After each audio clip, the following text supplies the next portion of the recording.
Hey there, Wargamers, Justin the Iron Painter here, and we are now live. For those of you guys who tuned in early, thank you very much, really appreciate it. Looks like Daff was first, followed up by Mr. Memoff and Eagle Eye 707, Mr. Colby. How are you guys doing? How was your holiday? Hey, nice, man. I'm glad you're enjoying it. I was worried that you might not like it, and you were only playing because I played it, which if that was the case, I wouldn't force you to do anything. But I'm glad that you actually enjoyed it, which is good.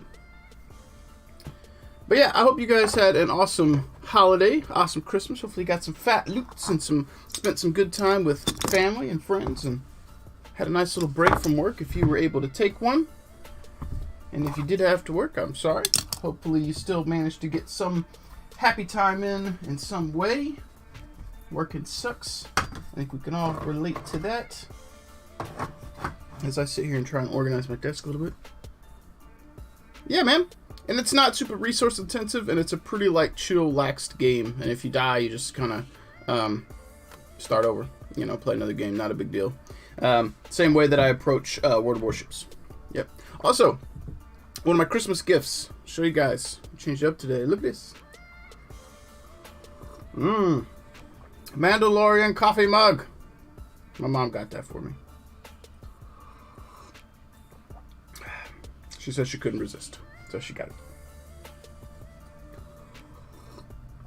I also got a few other pretty cool things from Mando. They're not up here, but I got some masks and I got some hand sanitizer, and my mom got me this little thing. It's cute. It sits on my desk now with some paint supplies. Oh, it's kind of hazed out because the green screen chroma key, but you get the point. So he's sitting on my desk and or on one of my shelves. It's actually guarding some basing materials, but it's pretty cute. Pretty cute. Yep. Hopefully it doesn't fall, because he's gonna fall into my mug, which would not be good. Yep. But I got some other things I'll show you guys, and we'll get into some painting today. Some things that I'm excited about. Some things that we'll be trying in the near future. And for that, we got to switch screens. So let's swap on over. Oh, that beard life. Yeah. Drinking your coffee and you get a beard hair in your drink. Ugh. Activate. Boom. Alright. So let's we'll zoom around a little bit here. Alright, so we talked about these brushes the other day. We're going to be trying these out soon. These got sent to me from hobbyhotspots.com to try out on stream and give you guys a review. So we'll do that in the near future. Won't be today because I want to get through these battle mechs first. Got some little foamy inserts. We'll talk about what those are for in a moment. I put them on a shelf so I don't lose them. Indie today, so I'll be in and out. You got 6 stops to make at family. Oh, well, hopefully you are safe and you have a good day at the very least. So those were foam, like little cleaning pad dealios or hydration pads, and my mom got me a brush from Artist Opus to try out. If I can actually get this thing open, we'll be all right. Da-da, da-da-da. Eh. Nice cousin bought my son a life-size Baby Yoda, and he absolutely loves him. We watched Mando last night, and he loved it, and he could keep saying, "Let's grow." Yeah, it's awesome. Yeah, she got me a dry brush. Yeah, the large one. Deep, deep, deep. Or the extra large. Deep, deep, deep. Yep. Good. So we're gonna try out. She got me this, and she got me some Army Painter ones. So I'll be able to use them hopefully soon, and then talk to you guys about them on stream. This is something I've been wanting to do, but you know, funds and whatnot. And for the holidays, I asked for some brushes. So she got me that one, and she got me these. It is a thick boy indeed. And these are the Army Painter brand. And yeah, I left them in the packaging because I'm going to take a picture for the Instagram. But they look very similar. This one's bristles are a little bit longer than this one. But they look like they're almost the same material or same hair. It's really soft though. So yeah, I'm excited about giving these a shot. thought process is trying new stuff. If it's in there. Trying new stuff and then letting you guys know my thoughts on it, and maybe it'll speed up my painting process a little bit. That would be awesome. But since you brought up Baby Yoda, hang on, Daph, let me show you something else my mom got me. You probably know where this is going, but I'm gonna show you anyway. Who doesn't like a little show and tell on Christmas? Well, from Christmas. So, I gotta get this out of the box. So my sister's boyfriend, or fiance, got me this.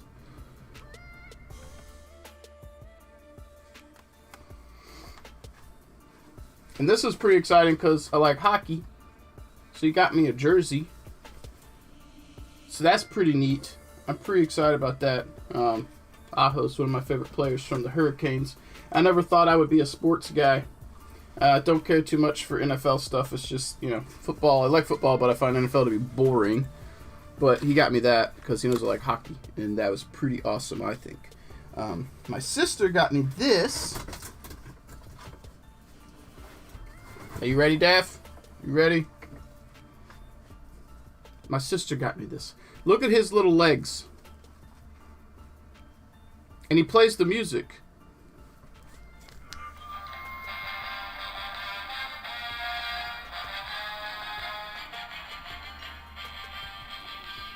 He just walks around.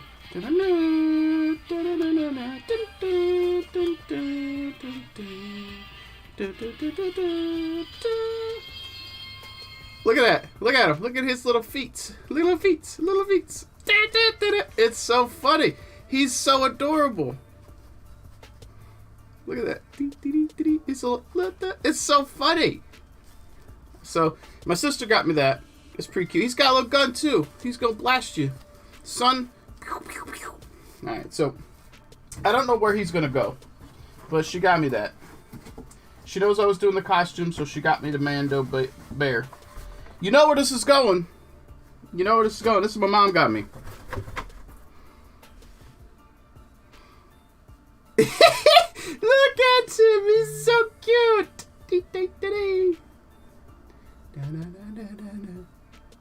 It's, come on, Daph. Look at his little feet.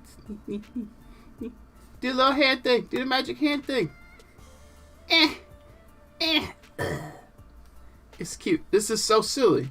This is so silly. He's got his little neck, his stuff going. And also, he's even more ridiculous. Look, listen to this. Nope, don't fall in the floor. Hold on. Let me mute the music for a minute so you can hear this.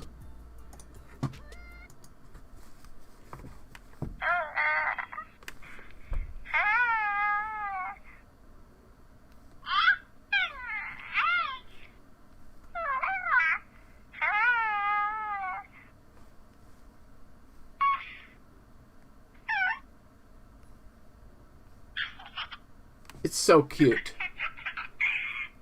And he plays the Mando music too, in his other paw.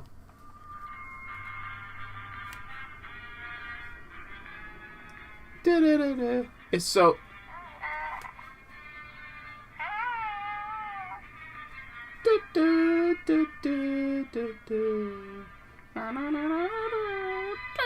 It's so adorable. I died when I saw this thing. It's not the collectible sideshow like film accurate one, but it's really cute. Good God, I can't escape the Force Goblin. He's so cute, man. What's up, Thunderhead? Let me move my boxes. Let me put them back over here. I almost walked off with my headset on. That would have been bad. You saw me break something.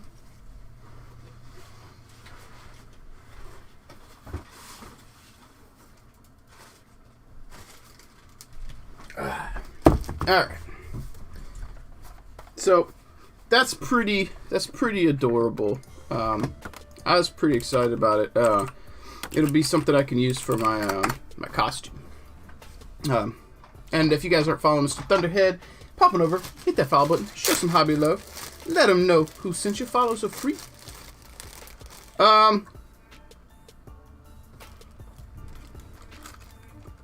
Food. Just eating food. That's it. No stream. I'm just kidding. Talking about some holiday stuff. Things I got that'll come up on the stream in the future. And we'll get into some Battletech today. Yo, that was a really good cookie.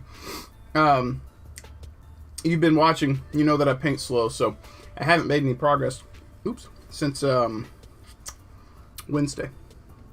It is an Irby Mac. Yeah. I'll pop that on screen here in a minute. Let's see here. What was it going to show? Right.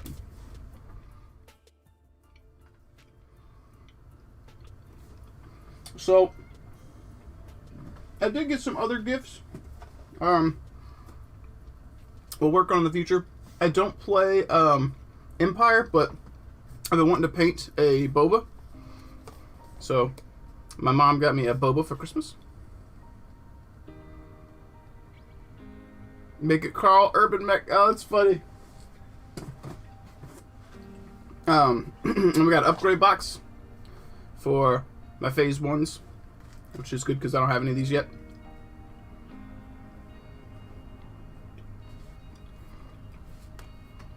Excuse me.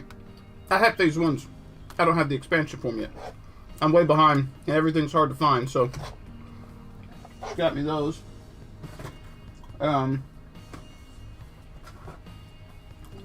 got me Sabine Wren, which would be cool. I just kind of wanted to paint her. I have some Rebels, they're not painted, but I wanted to paint her. And then she got me Padme.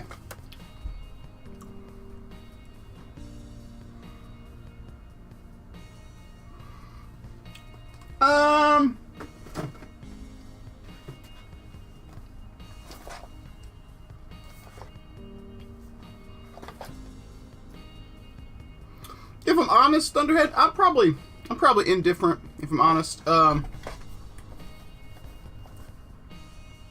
just like Star Wars and I like clones. There are some clone helmets I don't like, probably more towards the latter end of the Clone Wars. So I like Phase 1, Phase 2s, but some of them get like big and bulky and have chunky stuff, and you start looking like Stormtrooper helmets.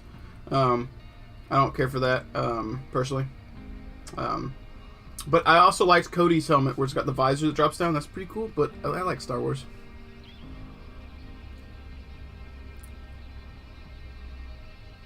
I mean, for an edgy opinion, I could give you one. I don't like Rey. I think I think Mary Sue Palpatine is a very apt description of her character, and I think episode 7 gets a moderate pass, and I think 8 and 9 are absolute garbage and should not exist. They're an abomination and an insult to the Star Wars fandom. Is that edgy enough for you? I think they obliterated any opportunity for Finn to have a cool story, and they shit all over Poe. How about that?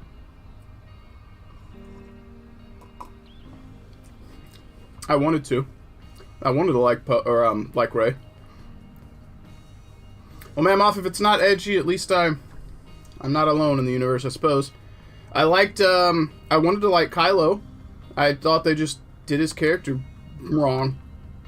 Yep, Finn deserved better, Poe deserved better, Kylo deserved better. Carrie Fisher deserved better. They made her into a meme, which is unfortunate, especially given what happened. She will be remembered by some people in Star Wars who don't know her full legacy as Mary Poppins. Yep, 100% in my opinion. Yep. Yeah, making it Legends. I don't know if that'll happen, but I'll tell you, if Mando's done one thing, it has shown that if you can do Star Wars right and appeal to everyone, in my opinion. I mean, yeah. I feel you, man. That's how I felt. Star Wars was very dear to me. It was one of the last, bastions of sci-fi fandom for me to lose myself in. I love 40K, but they don't have the same pull for me that Star Wars does. If they did films and stuff, they'd probably, get me even more entrenched. But Star Wars has been near and dear to me for such a long time. And when they did what they did, it cut deep for me, as it did for a lot of people. But it feels pretty personal, because it's something we all love. Yeah, Memoff, if they're passionate about it and if they're not pushing an agenda. I think Mandalorian handled every character, regardless of race or gender or creed or anything like that. I think they handled everything in the show good. You see strong and weak characters across the spectrum, and it is done great. Versus we've beat this horse to death, but versus episodes 8 and 9 in particular, where I felt like they were pushing a PC agenda. It's my opinion, not everyone's going to share that. But if you compare episodes 1 through 6, Mandalorian, Rogue One, and Solo, compared to episodes 7, 8, and 9, there is a very palpable difference with what they were doing, in my opinion. So, but anyways, other things to show. Oh, hang on. Daff sent me a message. This must be his computer case. It is. Daff, I like your background on a computer, man. That's dope. Also, you need a mouse pad, man. You're using painter's tape as a mouse pad. Alright, so one last thing. So anyone who's been in the stream long enough knows what this is. 9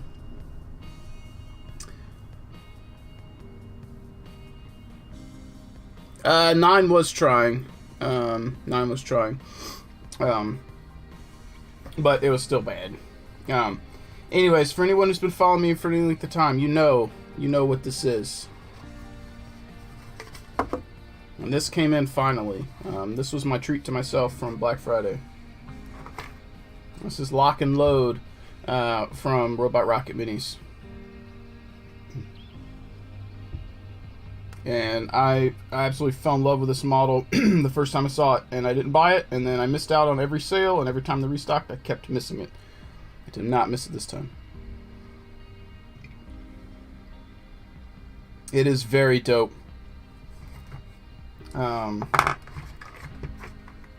There's a couple of you can tell some of the resin was cast at different times because of the color. It's not that big of a deal. Once it's painted, you'll never know.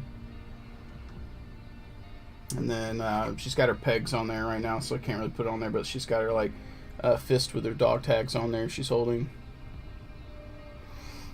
And Daff, one of the things that I really like, oh, I didn't even realize that I could actually slot that in too. She got her little like walkie-talkie. There's this is basically, I don't know, an AR-15 M4, whatever they were going for. It looks pretty accurate. There is one glaring issue they have on it that, actually a few things. I don't think those are supposed to be there. I think that's supposed to be up here. They're probably going for the mag release. No, I can see that's the bolt release. This would be the part. See, they don't even have that in there. That would be the mag release, which should be over here somewhere. I'm not sure what they were trying to go there. I think they just moved the mag release from here to here when they were designing it. Well, that's fair. At least you were able to get your some kind of makeshift mouse going. But yeah, the safety selector switch is cool, or fire selector, which actually says safe and fire on there. It's really hard to see, but it does say that, which is pretty neat. Got a little texture to the handle. The one glaring issue that I have with this, and it's fine, it's just a a small nitpick. The person who designed it did not give the optic or scope here a riser mount.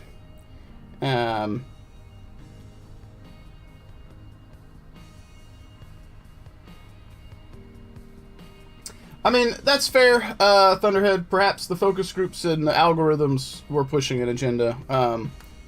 I felt like they were trying real hard for some PC, and I don't say this because I hate women, because I don't. I think Mando was great. I think Wonder Woman was great. I think there are good ways to handle female characters, but I felt like there was like a feminist push in the last 3 movies, where most of the male characters were absolute trash and imbeciles. Outside of episode 7, which you could argue that's not as bad, which I would agree. But at 8 and 9, the men are mostly incompetent idiots. The bad guys are incompetent idiots. Poe became a bumbling idiot. Finn became an idiot. And all the female characters, for the most part, were grandiose and Mary Sued. And I was like, why are you doing this? Like, make a good story and pitch it to me, and we'll be fine. The same way they did in Mando. Like, Cara Dune is badass. They didn't just write her to be badass. Like, she is portrayed in a character arc and development that gives you that feeling. And then Star Wars, the last 3 films, didn't feel that way. And I was like, I just feel like you're peddling, or you're pandering. That's not for me, Give me a good story and I'll buy it. That's all I need. And some people get on my shit about it, and it's like, I'm all for equality and equal rights and all that. Just, do it right. And, so then I talk about, like, Wonder Woman. That's always my go-to example, because I felt that movie was one of the best DC films. And they did it justice. They did it well. And then you look at Star Wars with how they took a female lead like Rey, and they did it wrong, in my opinion. You look at Rogue One with, Cassian Andor and, I can't remember the female character's name. The other lead character is eluding me right now. But I felt her character was strong and believable without them doing crazy shit. That's me. Some people are going to differ on their opinion. That's okay. But I felt like the main 3 movies, the numbered movies, just were out of touch with reality, in my opinion.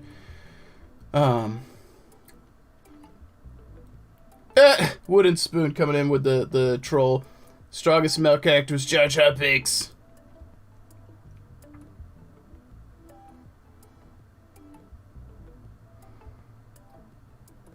I'm not talking about Kathleen Kennedy. She's the one that's like the head of the Star Wars, right? I feel like there's an agenda from her, because she did the Force's female push, I think. There's also, I don't want to get too down this rabbit hole because it gets negative and people think I'm crazy. There are interviews with some of the male cast from the episode 7, 8, 9, in particular,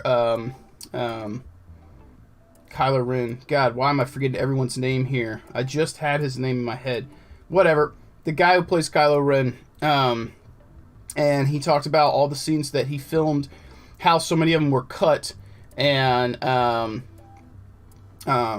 they helped aid in his character development, and Adam Driver, thank you, and they may have actually cast a different light on him completely, and they cut all of it. Like, there's a scene, apparently, that they filmed, he and the guy who played Palpatine, apparently trained, and they did a lightsaber fight scene before Kylo was Kylo, when he's Ben Solo, and it's showing his fall, and they cut that, and from his perspective, he was upset because they filmed this, they did all this stuff, and it gave more backstory to his character and more of a insight into why he is the way he is, instead of just being this bumbling bad guy idiot that they made him to be, or incompetent idiot, whatever. So there's a trend of that stuff happening, and it's just not good, in my opinion.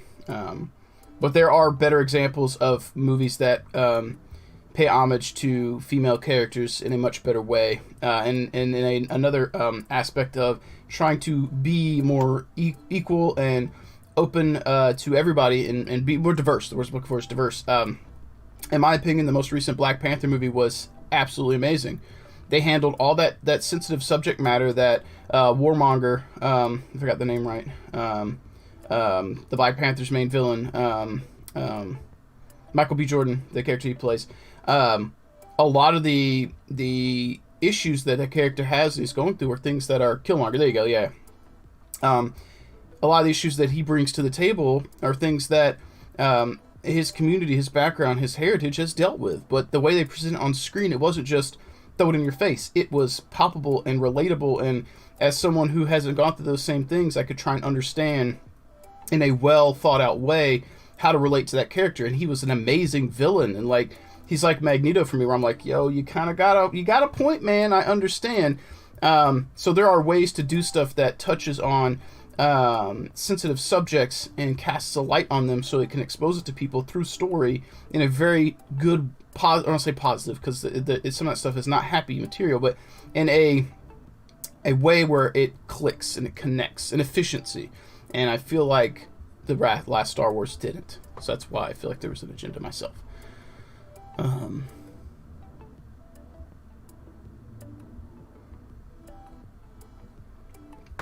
Yep. Yep, I agree. I really liked Adam Driver. His character was very interesting, and him as an actor, I really liked him. I resonated with him.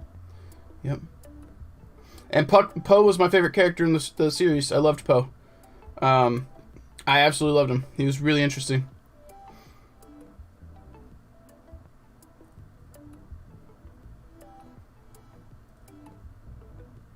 Anyway, Daff, you guys. If you start talking about Star Wars, you know you'll get me. You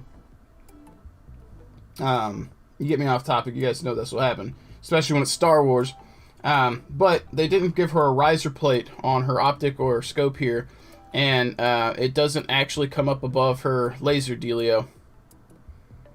I'm like, she can't. It's just a small nitpick, but there's no way this is functional. It's got the mount to have it slide out of the way. You know, not a quick release, but the one where it can kick out to the side. Like you would typically have. Actually, it could be a quick release, but it looks like the same thing you'd have like a magnifier. Maybe it's a quick release. I don't know. But point is, it needed a riser to be able to see over that and fire. That's my only small nitpick. It's a little silly.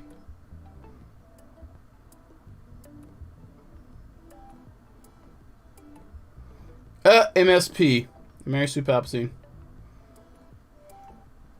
I gave her a slight pass on the yellow. I think they could have explained that, but they left it unexplained. Whatever. Mace Windu had a purple one. I have theories on why his is purple.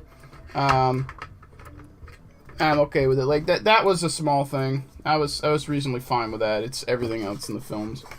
If the only thing I could complain about was like, when did she get a yellow saber? That's the only thing I could complain about. I'd be happy.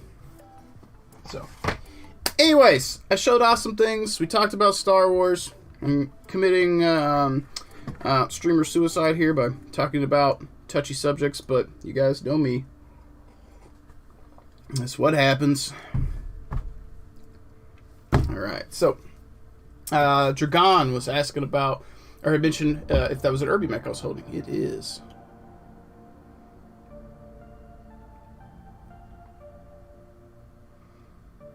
Here's the funny thing. You guys say MSP, and I know you're saying Mary Sue Palpatine, but in my head, I'm seeing this.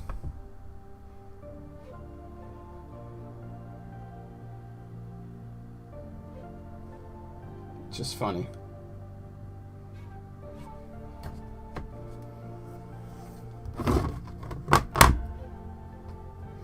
Alright, but we are going to try and get a little bit of forward progress in here on our battle mix today. I paint very, very slow.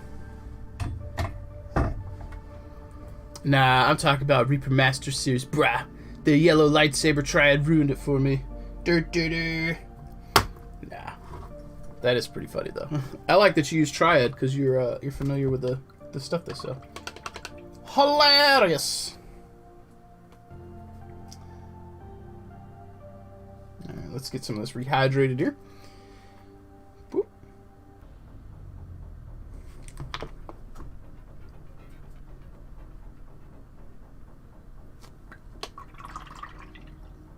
I'll be here all week. Hey, while we're here, Austin, I think, is looking at getting a FDM printer on Steel Warrior Studios. Your free 3D samples. Were any of those designed for FDM? I haven't looked at it because he does all the printing. But we're getting FDM to try out some bigger things. And if your sample had some stuff that was tailored better for, or suited better for FDM, I'll point him that way, because when it comes in, we're going to try and print some samples this week and test it out and learn some things, try out new stuff. And yours is up my alley because it's Battletech related, and if I have to say so, Battletech. Oh, cool, cool, cool.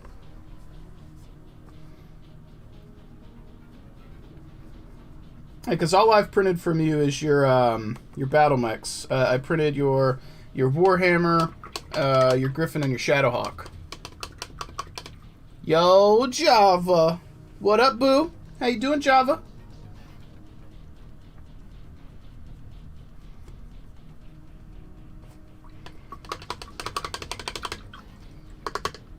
Alright. Let's get some of this on the palette here.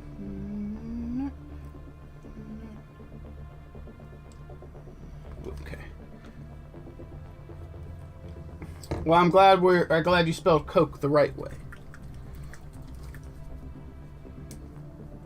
Not too bad, not too bad. You missed some of it. I got some Star Wars Legion. I got some Build-A-Bears for my Mando costume.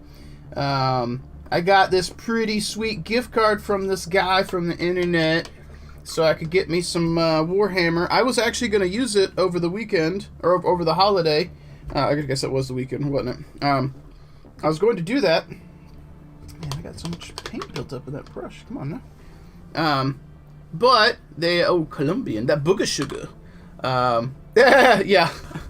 I was going to use this, but the model I was going to, I don't even know how much is on here, or if I can even use it on the website. I don't know if I can. I might have to go to the store, but I was going to try and use this that you sent me, and the one thing that I figured that I could put it towards, because I don't know what to get, I was going to get the Chaplain on bike. They're sold out, of course. And it was funny because I didn't realize this when I pulled it off. Said no falling under here, and that was really funny.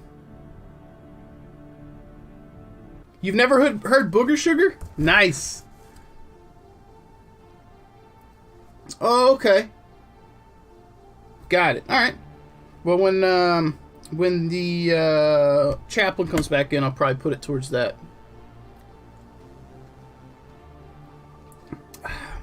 I am pretty excited to pick that up, but I've got a lot of stuff here.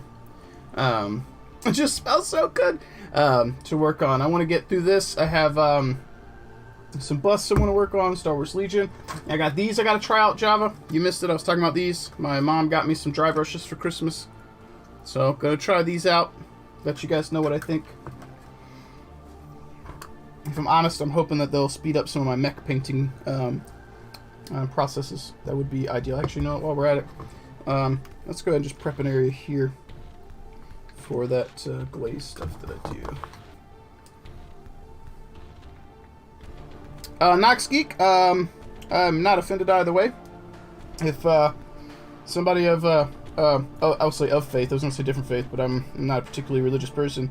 If somebody of any faith had wished me something that lined up with their faith, you know, Christmas, Merry Christmas, Kwanzaa, Hanukkah, whatever, I'm just happy that somebody took the time to wish me a Merry something, so I appreciate it. But yeah, I had a good holiday. My family celebrates Christmas, so we were out, or we saw each other, and we did some gift exchanges, and hung out, ate some food. That's what we did. Alright, let's see where I was here. Okay, I think we were building up the yellow, or the yellow, building up the blues here.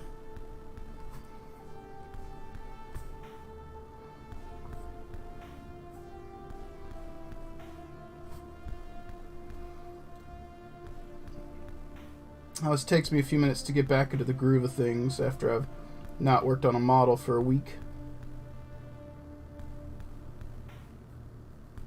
Guess it's technically not been a week, but it feels like it. Yeah. It is quite addicting. And if you haven't, I'm not just trying to give some lip service here, but if you haven't tried out Thunderhead's files, if Thunderhead is down to share the link to his American Mecha Custom page, I think that's what they're tagging the mechs with. He's got a really slick Warhammer model, a Griffin and a Shadowhawk in particular. He's probably got a few other things there, but those are the ones from him that I've painted or printed. I've actually no, I haven't painted one. I've got the Warhammer up on dock to paint at some point. But they're really slick. The Warhammer I've had some issues printing. Not terrible, but I've had some issues with me personally in supporting, because I'm not good at supporting mechs or models yet. But the model looks dope. The sculpt's dope. The Griffin and the Shadowhawk are a lot easier to print. They're a bit more blocky and boxy, so a lot easier to set up supports and get to print easy. The Warhammer, on the other hand, is a little bit trickier. The front of mine is fine. It's the back that my supports on are kind of questionable. Nice.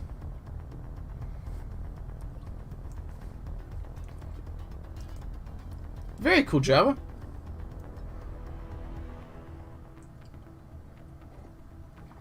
I do not have a good Atlas file, so if you want to send me a message with a link to Dragon rather, I'm gonna mess you guys up for a while. To the one you're printing, I'd love to check it out. I've struggled finding one that I like the look of.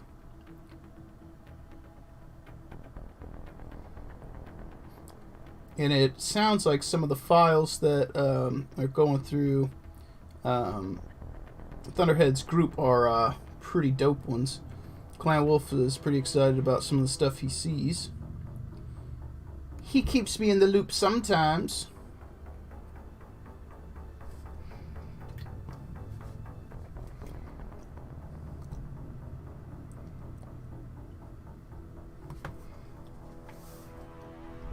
Yeah, we started off trying to do auto supports and it did not work. Oh shit, Clan Wolf is here. What's up, man? Are you home from work or are you taking a break?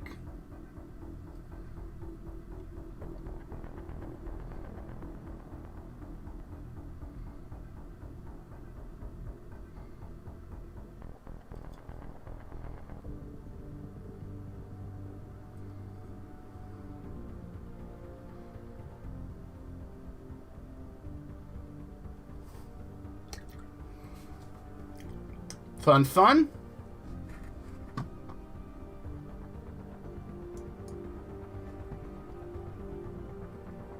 Thank you. I appreciate that, Dragon.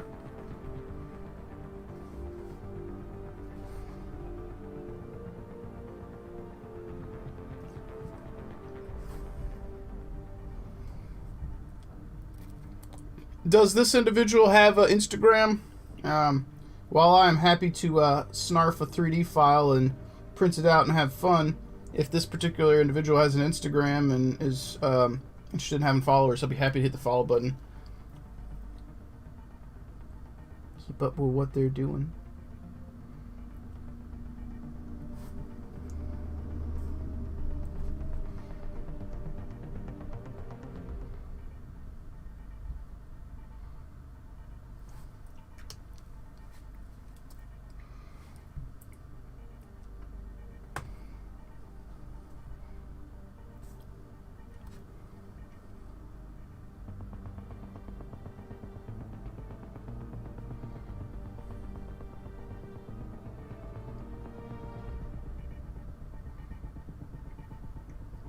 And if I'm honest with you guys, I'm kicking myself for attempting to do the blending and the detail work that I'm doing on these guys. This was not my goal when I set out to work on these. This was not what I intended to be doing. But as per usual, I have fallen victim to wanting to detail up stuff, despite having hundreds of mechs right now and more on the way that I'm going to have to paint. At some point, I'm going to have to accept the fact that if I want to have finished stuff, I'm going to have to accept a lower quality level, or at least sort them.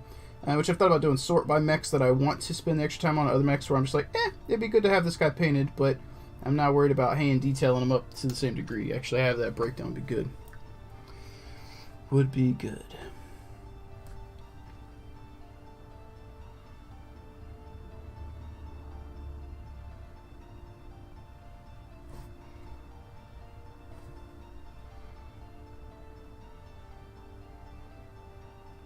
And, Java, you said you watched someone's VOD where they were talking about dry brushes? Is that what you said?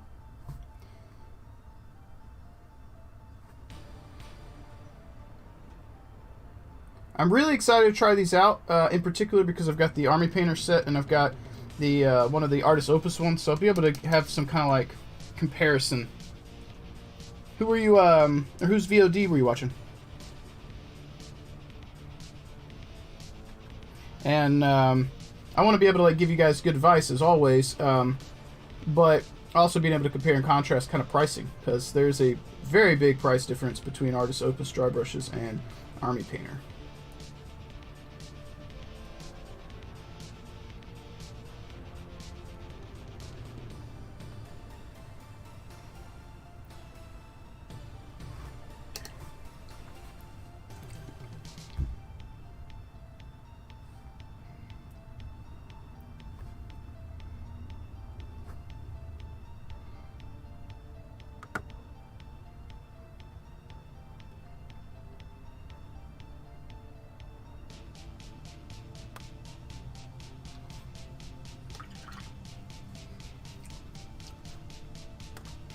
Yeah, I don't keep up with a lot of content creators like I used to. I just don't have the time. It used to be easier when I was in college, and it was easier when I was working full-time on commissions because I was at home. With me working at DRD, it's not as easy. But I am still familiar with some peoples, so I didn't know if it was somebody I might have known.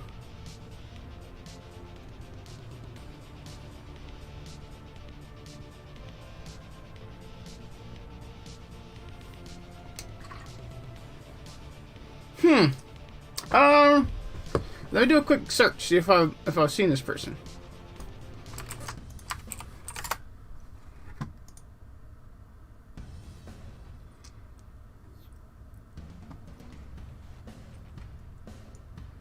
I have not, but that Mandalorian that's sitting there is pretty dope. Nice. Huh. Well, Java, you don't need me anymore. You got this guy. Making me look bad. Sad day, sad day.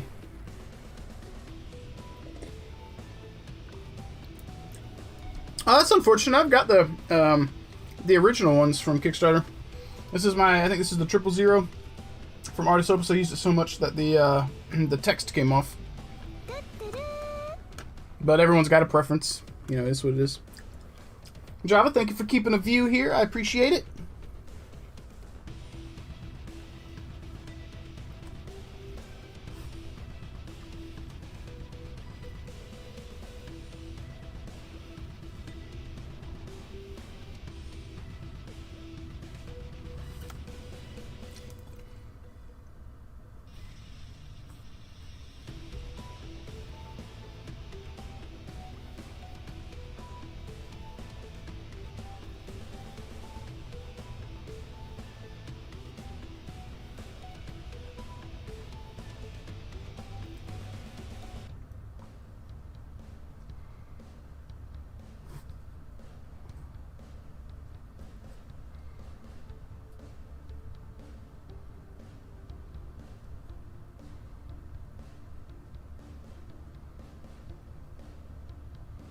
I just remember something I need to tackle.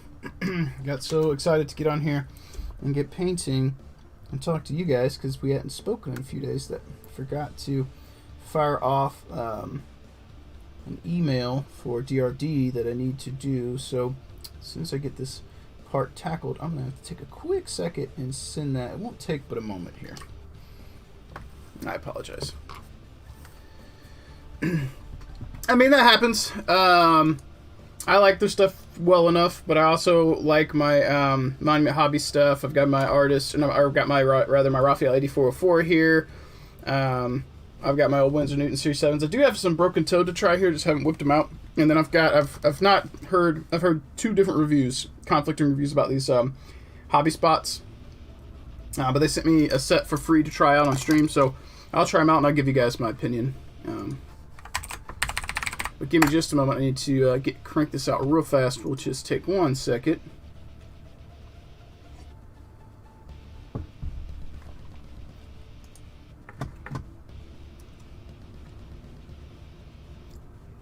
We're having some trouble with a coupon, and one of the viewers from Brush for Hire is trying to use a coupon code, and it is not working.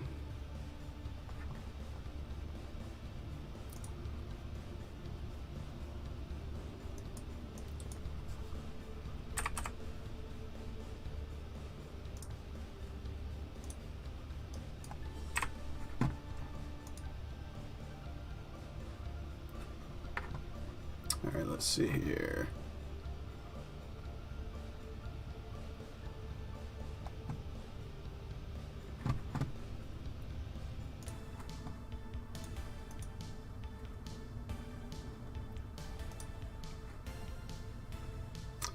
Bum bum. Da. Na, na.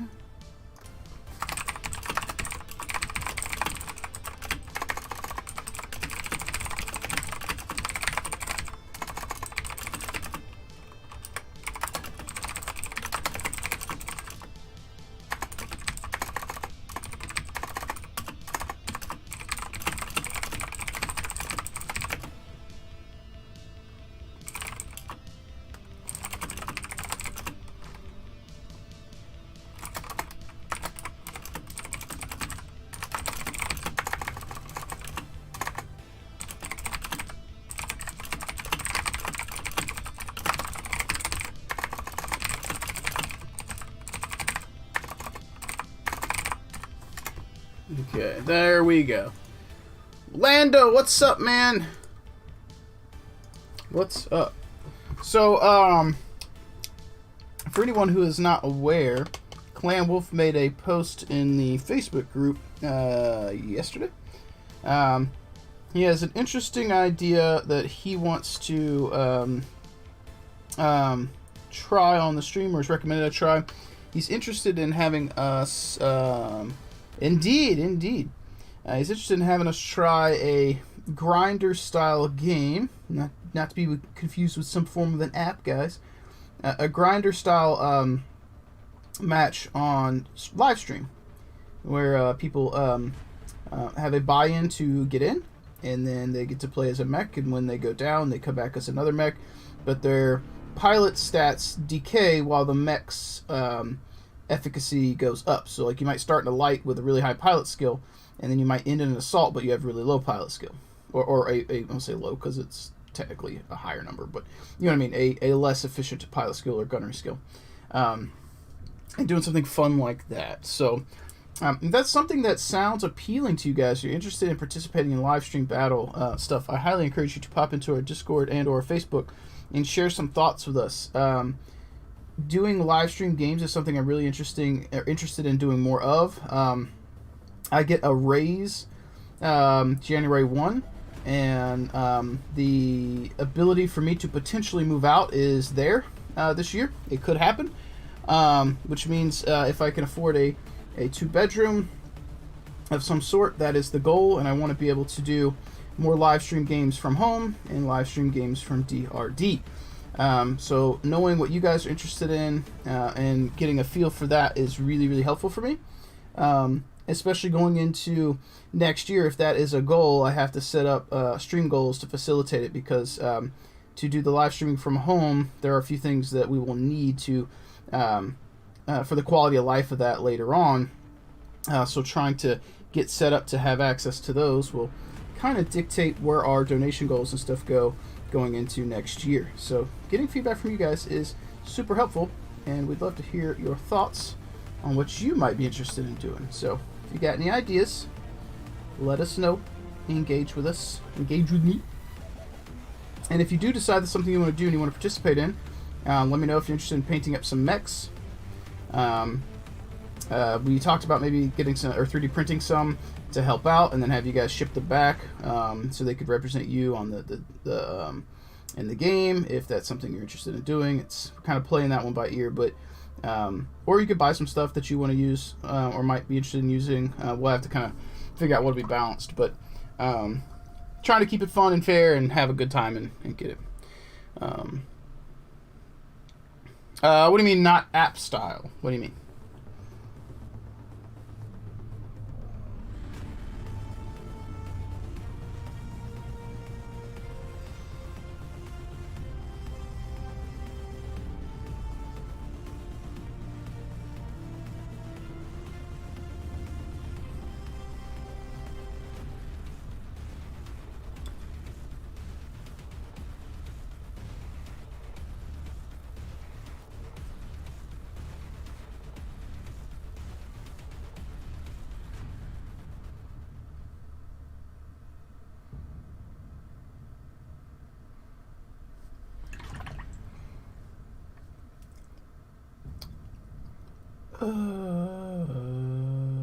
Not the same as a similar app.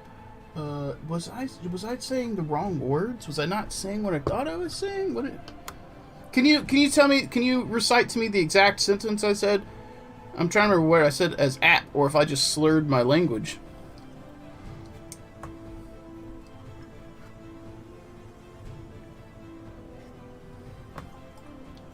I say recite, type. It's entirely possible that I just said some nonsense. This happens. Sometimes my brain moves faster than my mouth can.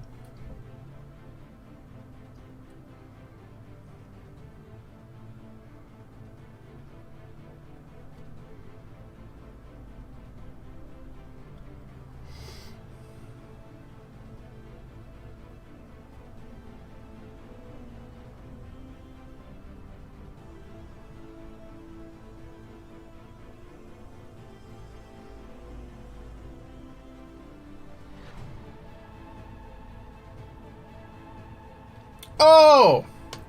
Got it. I was making a joke. Duh. I remember saying that now. Duh. I thought that you guys thought that I was talking about, like, making an app game. I was super confused. I'm sorry. That was dumb. Man. I ruined it. I ruined what could have been a funny joke. Because I couldn't even remember saying the funny joke. This is who you guys hang out with, though. Can't even remember something I said 10 seconds ago.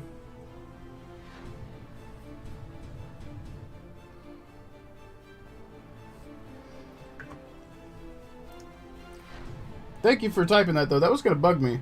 If we hadn't remembered that, I might have wanted to go back and find a VOD clip just to see what I said, because it would have bugged me. Like, sometimes my brain is just in a weird place. I don't know if you guys ever have that happen, but I do.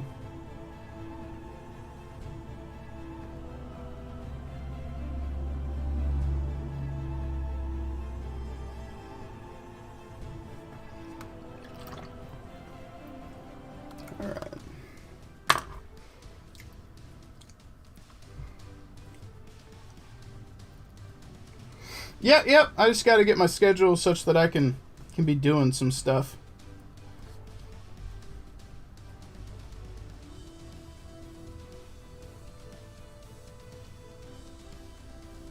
I would really like to get people from the garrison involved in doing some stuff like that, though. Not just myself, but also have like a group of people who are meeting and playing in the garrison. I've been trying hard to kind of grow that. Or the Discord, but everyone's got one, and it's really hard to stand out. And I've tried for a while to encourage role-playing and get people involved, or at least connect them with people who play or run, but it's very, very difficult.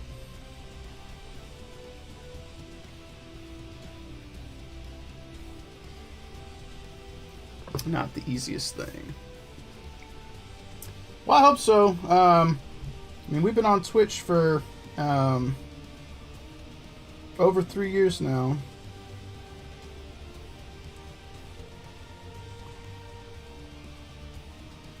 I think the stream birthday for the 3-year mark was back in August.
You know, I just had like a creepy deja vu wave where like whatever I was doing right then felt like something that I've done that exact way on stream, or in a way, I don't know, everything felt like it aligned. That was weird. That was weird. Whew. I did not feel very good. That was odd.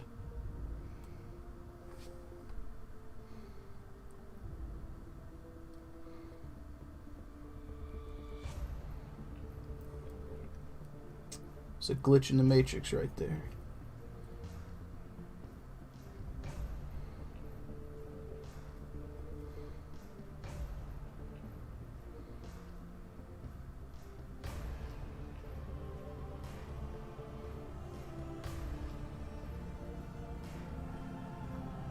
I guess I could also do some of those scratch marks on him that I did on other models.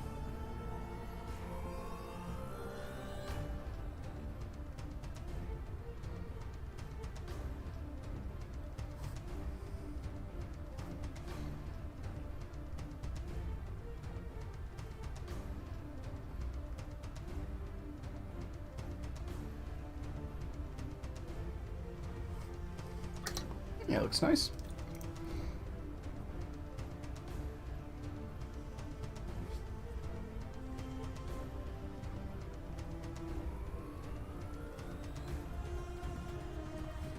Don't want to overdo it. I think that's good enough. Okay.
I don't think I should really focus too much on making the foot perfect here, because I know I'm going to come in with that weathering powder and it's going to cover it up, but in the event there's any of the top part showing through, I do want to make sure that it looks proper.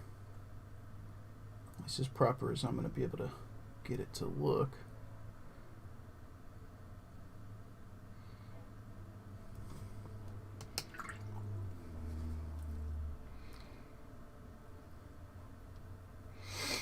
Yeah, Dragon. I think what would be really cool is having a Garrison meetup. That would be quite awesome. And have people like plan it out, and if people want to come down, they can all come around the same time. And not a convention. We're not that big, but something like that. A little mini vacation, mini meetup. You know, and just have a week where we plan it out and people could come down, or even just a weekend if we want to. I imagine for Javasuko and Clan Wolf that it would be probably a week affair, a little vacation for them. But, you know, if we put the schedule out there and everyone knows about it, whether they can stay for a whole week and hang out the whole time with people, or if they can only come by for one of the days, trying to coordinate with everyone and have maximum exposure. Once COVID's clear, obviously we don't want like bad exposure. But maximum opportunity for people to hang out and meet each other in game would be awesome. Be awesome, yeah. Garrison Con for the TID people that would show up. But it would be cool. And when I win the lottery, which will be never because I don't play the lottery, but if I win the lottery, my goal would be to open a game store. And so long as I could afford to keep it open, I'd like to. I think it'd be a lot of fun and really good for community to have a place for people to meet up and hang out and feel like they've got their own little group. You know, people that get them, you know, a place where they fit in. I think that would be really cool, and I want to call it Garrison Games. This is why I use the term Garrison for Facebook, our Facebook group, the Garrison.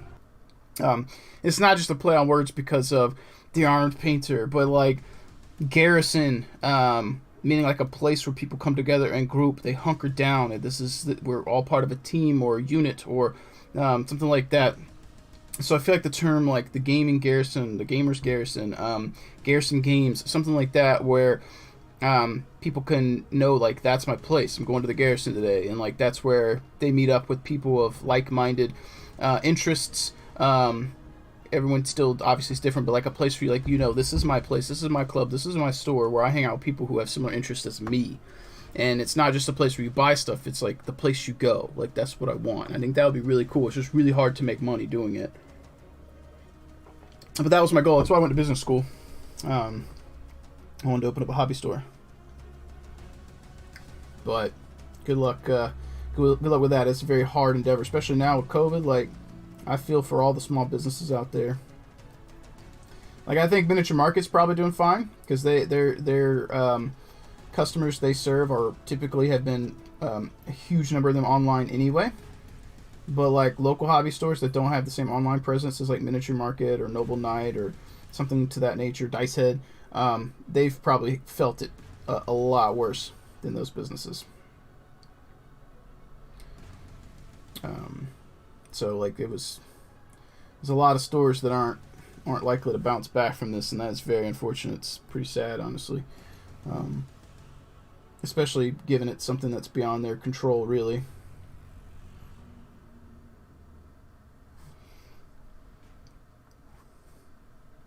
Fortunately, our local store is still open. I'm glad he's made it. I don't have lots of money that I can spend there, but occasionally I try and pick up some paints or some models there when I can. The last time I was there, I spent some money. I picked up a chaplain he had and some paints and a couple of Star Wars Legion models. Not much, but you know, every little bit counts, right?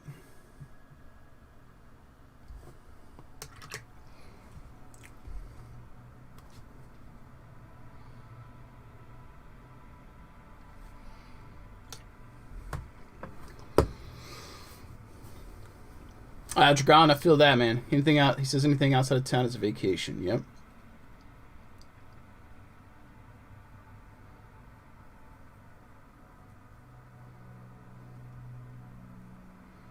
Nice, Lando.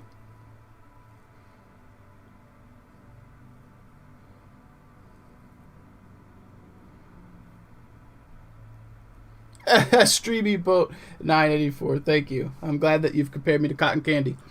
I'm gonna assume that's the soft and sweet and not making fun of my figure, because if we pan the camera down, I kind of got some fat growing on me. Squad morale restored. I've been having too much. Thank you for the follow. Welcome. I've been having too much snacks this holiday season. Too much. Hey, Lando. If haven't we all? If that store has some models I'm looking for, and he's doing some discounts, let me know. I mean, too much shit. I'd be happy to PayPal you some money if you want to pick some things up. I doubt he will, but I don't have a lot of the new Space Marines, and if he's doing like closeout sales, I might be able to throw some money his way. But I doubt he's going to have it. People probably cleared it out. I will tell you, I'm looking for some Star Wars Legion. I don't know if he's going to have it. It's also hard to find, but if he's got any ARC troopers there, you let me know. I will throw money at you. If he's discounting because he's going, or if he's closing his business, I will even pay full retail for the ARC troopers 100% because they're hard to find right now. And I haven't made any purchases for Star Wars Legion in quite a while, and I'm trying to build up my clones so that over the next several months, if I can get them done, we can do, well, I want to do a donation goal in March, so if I can have my Mando suit done, so that in May, we can do a May the 4th live stream where I dress up as Mando and play Legion. That's my goal, so I want to get some clones, so I'm trying to do, so I can get them ready for that, if that happens, so, Okay. Cool. But let me know. I'll be happy to throw you some money if she's got them. And Thunderhead, I think I've seen those designs. I've also seen Skull something or other that does some stuff, Skull Forge or something that's got some cool designs. The reason why I have stayed away from 3D prints for Legion, which I've got a few. I printed the Mando and whatnot that's in scale to do a proxy. With 40K, it doesn't bother me because I play 40K and I don't do tournaments. With Battletech, it doesn't bother me that much because I don't do tournaments. And also, like you said before, there's a little bit more of a gray area with this game because they haven't had a lot of availability and they used cardboard stand-ins, so better to have a 3D print than a cardboard stand-in, all that stuff. That doesn't bother me that much with this. When it comes to Legion, as someone who ran X-Wing for like 2 years, I was the local TO and played and owned basically everything. If I get into Legion heavy, I will likely play in tournaments with that because I liked X-Wing. I liked the balance of the game until they broke it and I quit, among other reasons that I quit. I want to, if I invest the time painting models like I do for this, I want to make sure I can use them. If I spend time painting one 3D printed mech, like your Warhammer, and someone that I ever played in a store gave me shit, I'll just pull out my other Warhammer that's official, you know what I mean? I'll have that on hand. With Legion, if I painted up 2 full units of like 3D printed ARC Troopers and tried to go to a tournament, someone gives me shit, now I gotta have the real ARC Troopers, gotta paint them. It's just like, I'd rather just do that at the front.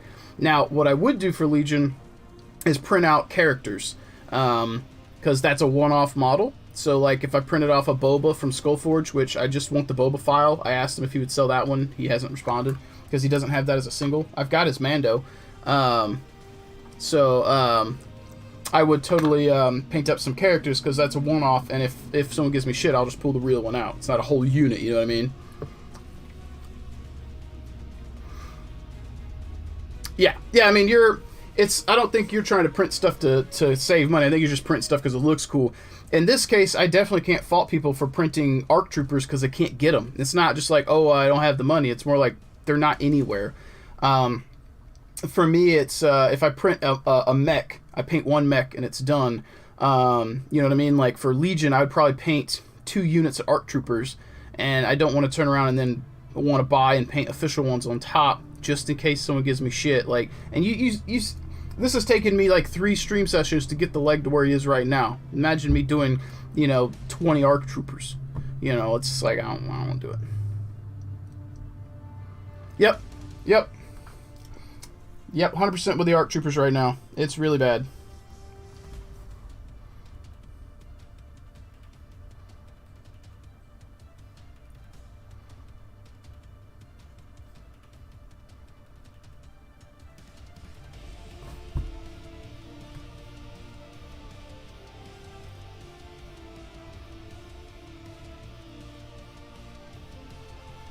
But yeah, I've got the Mando on Blurg from Skullforge, and I've got a Mandalorian from him.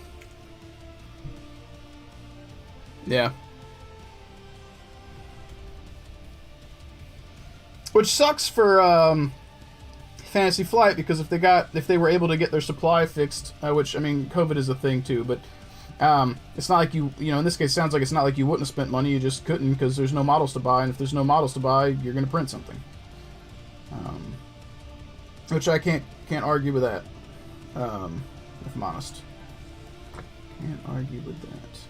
And like I said, for me, I'm more likely to print off characters than whole units, because that's not so bad for me, like to have to repaint one guy or add another official painted one.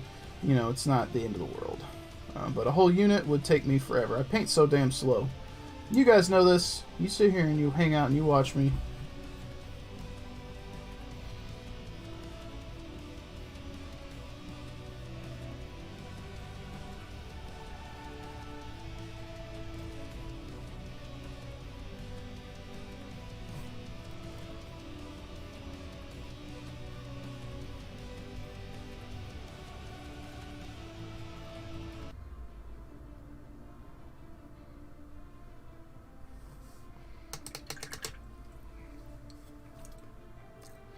Yep.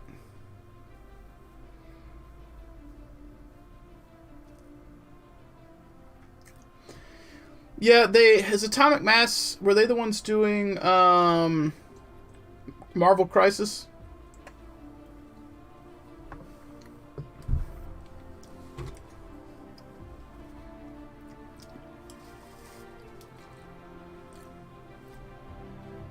Yeah. From what I've seen, those looked a little on the fragile side, though some of the Legion stuff does too, if I'm honest with you. The Padme that I got from Amanda for Christmas, I'm likely to use the blaster option on her instead of the pistol, because the pistol looks so fragile, and I don't want to break her.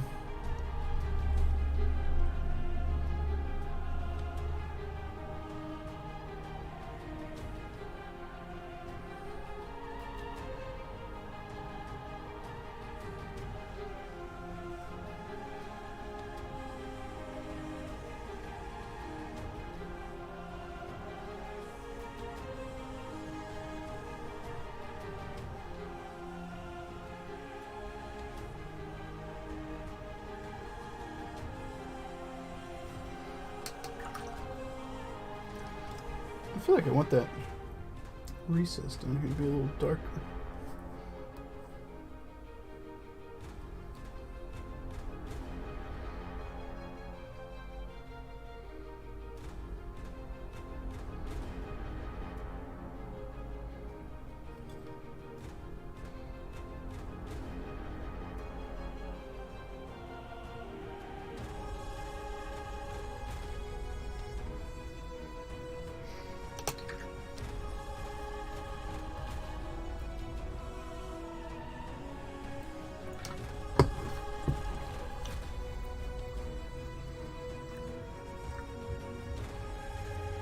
Oh, that's fair. Yeah, deform before it snaps. Let me grab Padme here. So, like,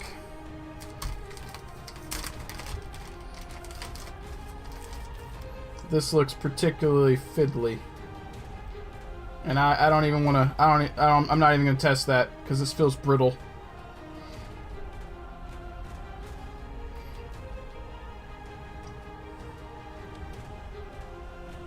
Yeah, like, I feel like this would break. Maybe. I don't know. That's pretty thick. But, like, there's not a lot of... I don't know. Yeah, it's so thin. One wrong move and that barrel's coming off, I think. Versus that one, I think you're fine. I just wouldn't want to risk it. It is particularly fragile looking.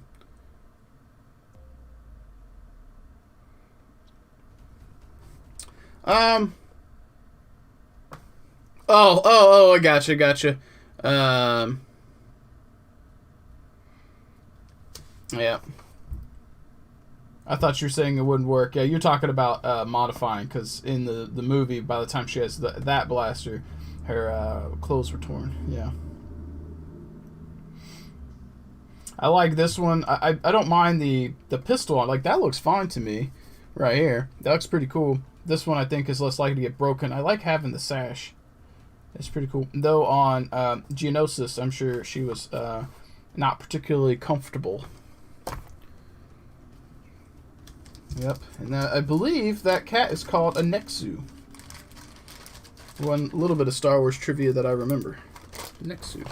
And then they had the Acklay. The Nexu Acklay and... Oh, man. What was that other guy called? A Reek. Bob! Lord17, thank you for the like on Facebook. So they had a Nexu, an Acklay, and a Reek.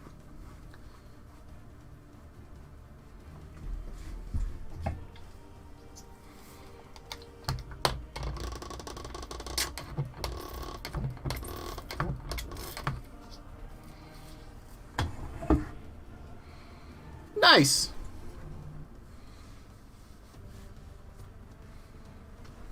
Tear her shirt off.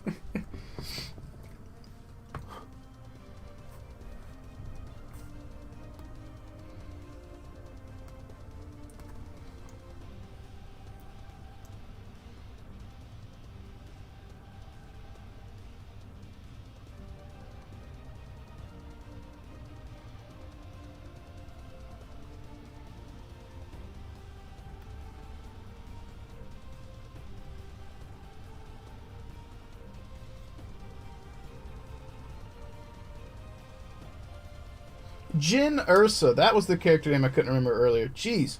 Jyn Ursa.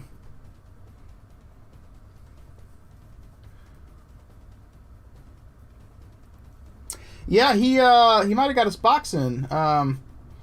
He won a box. He won the Game of Armor Combat from me months ago, and he placed an order finally and was like, "Hey, you can go ahead and ship that to me." I was like, "Okay, got you, fam."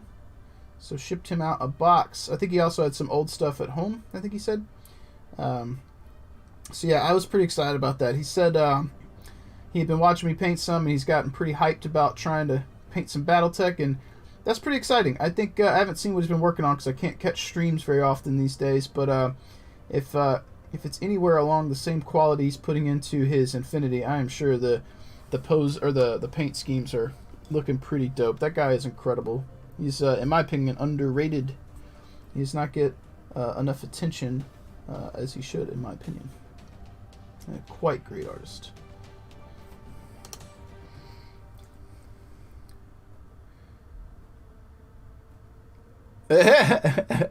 Nice.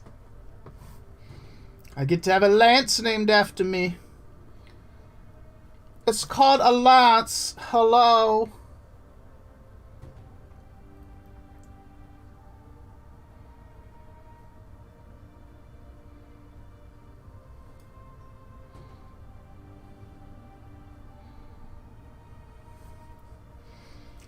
I think I'm now overworking this area here. Just gotta leave it be and let it do what it do. Let's get just a little smidge right here, though. Leave it be and then don't. Yep. Sounds like some Justin shit.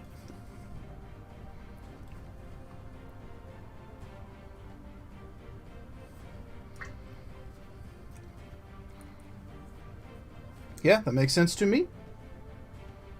If he does not put the Thunderbolt in my lance, I'm going to be upset. That is my favorite mech from that box.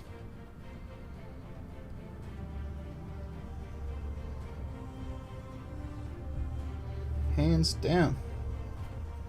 I also like the Catapult, but if I had to pick one, Thunderbolt. It also helps that in my first game of Classic Battletech, my Thunderbolt had an amazing story. Nope.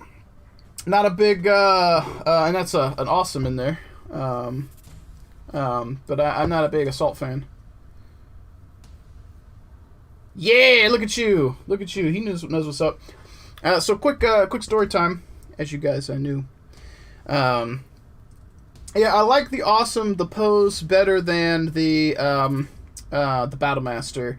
But I like the Catapults. I like the Thunder, the Thunderbolt. The Locust and the Commando. Whatever. I like the Shadowhawk pretty good. I'm not as huge a fan of the Wolverine. I feel like it's probably good. Just the scope looks kind of not cool to me. I'm a big fan of the Griffin. That came in the starter box. It wasn't in the Game of Hour Combat, but I really like the Griffin. I made sure to buy that so I'd have it. I like it. It also helps the Thunderhead print has prints for both of those. You know what I should have done, Thunderhead? I should have sent Teal a print of each of your mechs. I should have done that. I didn't even think about it. I could probably still surprise him. So, story time. Nice. So that's pretty close to my my normal lance. In my my lance that I first painted for Game of Honor Combat, I have the... well, that's fair. I've got the Battlemaster, the Thunderbolt, the Locust, and the Griffin. He came from the other box, but 3 of the 4 here are out of my other lance as well. So my first Game of Armor Combat, or Game of Classic Battletech, rather, I have my Thunderbolt, my Battlemaster, my Locust, and my Griffin. And in the game, Austin and I played for probably close to 7 hours before something died. And his Warhammer was almost dead. It was beat to shit. Actually, several of his mechs think were beat to shit. My Thunderbolt took fire from everything. And the way the damage dispersion went, I had no armor on the top of my mech, almost no structure. And in canon or in character type thing, if I was visualizing how my Thunderbolt basically had like knees up, nothing. My cockpit was open, my guy's hanging out looking around like holy shit. It was bad. He had just pelted this mech. It was just molten metal falling off and exposed everything. It was so bad that on the last turn that my Thunderbolt was alive, as I pushed forward to use him as bait, I pushed forward and I did this. I gave Austin my rear. I walked my mech backwards into Austin's forces because I had more armor and such on the back of my mech than I did on the front. I stood better chance of living by taking hits on my back. So I backed him towards Austin, got shot up. On the last shot from his last mech for the phase, he did exactly enough damage to core him. 1 point less, and this mech would have been alive. The way this damage dispersion went across my back and into my torsos, the last hit bled into the CT and finished him. And had he not done that, my Thunderbolt would have promptly been like, okay, And let's retreat. I have nothing left. It is stupid. Yep. It was stupid. And after that, I was like, yo, MVP. My Battlemaster, he also was slinging damage. This guy was just like blasting shit. My Battlemaster wasn't doing that much. My Griffin was doing pretty good. He had, I think, jump jets with a PPC and an LRM like 5 or 10, whatever that is, that variant. I don't know which one it is. Clan Wolf told me to use it, so I used it. But yeah, Austin, we only had one mech go down. Had we played one more turn, I would have taken out his Warhammer. He was in really bad shape. I just need one more hit on him. It was tough. The Warhammer variant he was using was, in particular, not very easy to deal with. So yeah. But yeah, it was fun. The only downside to Classic for me is it is a very long style gameplay. It is why I chose to look more towards Alpha Strike, especially for like stream stuff, because it's a lot faster. The game we played 2 Sundays ago of Alpha Strike with that many mechs in Classic would have taken a very, very long time. Oh, see, so it's the variant you said wasn't very good. But yeah, Clan Wolf recommended that variant, and that is Clan Wolf in my force. I do have a Marauder 2 that he painted to be him, but the Griffin will always be him if the Marauder's not on the table. At some point, when he used to play with his old group when we first met, that's a mech he played with them a lot, I think. He used to talk about it, and he gave me the recommendation for using it the way he played it, and that's just who he is on the tabletop for me.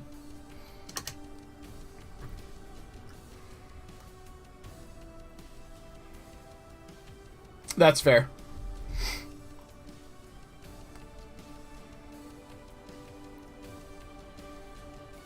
Yeah. Trying to keep him at range was the name of the game there, but having a Thunderbolt and a Battlemaster walking straight up the field and my Locust being annoying, like, it was... Actually, I feel like both of our lights died. I feel like my Locust and Austin's Commando, or Locust, he might have had Locust too, I feel like those both died early. I can't remember. If they did, it was so early on that it just didn't click, because they both... If they did die, it was just a fast thing, and I don't remember them because they didn't matter. We've not had particularly amazing light usage. I know that they have some uses, but ours, when we play, usually, and I've only played a few, but the few times I've played, they just get murdered. One lucky roll, and your movement modifier doesn't matter if they hit you. Locusts don't want to take a PPC.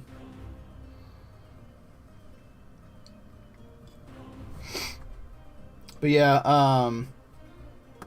I enjoyed it. The gameplay just takes a long time. I think it lends itself very well to campaign style or like D&D RPG.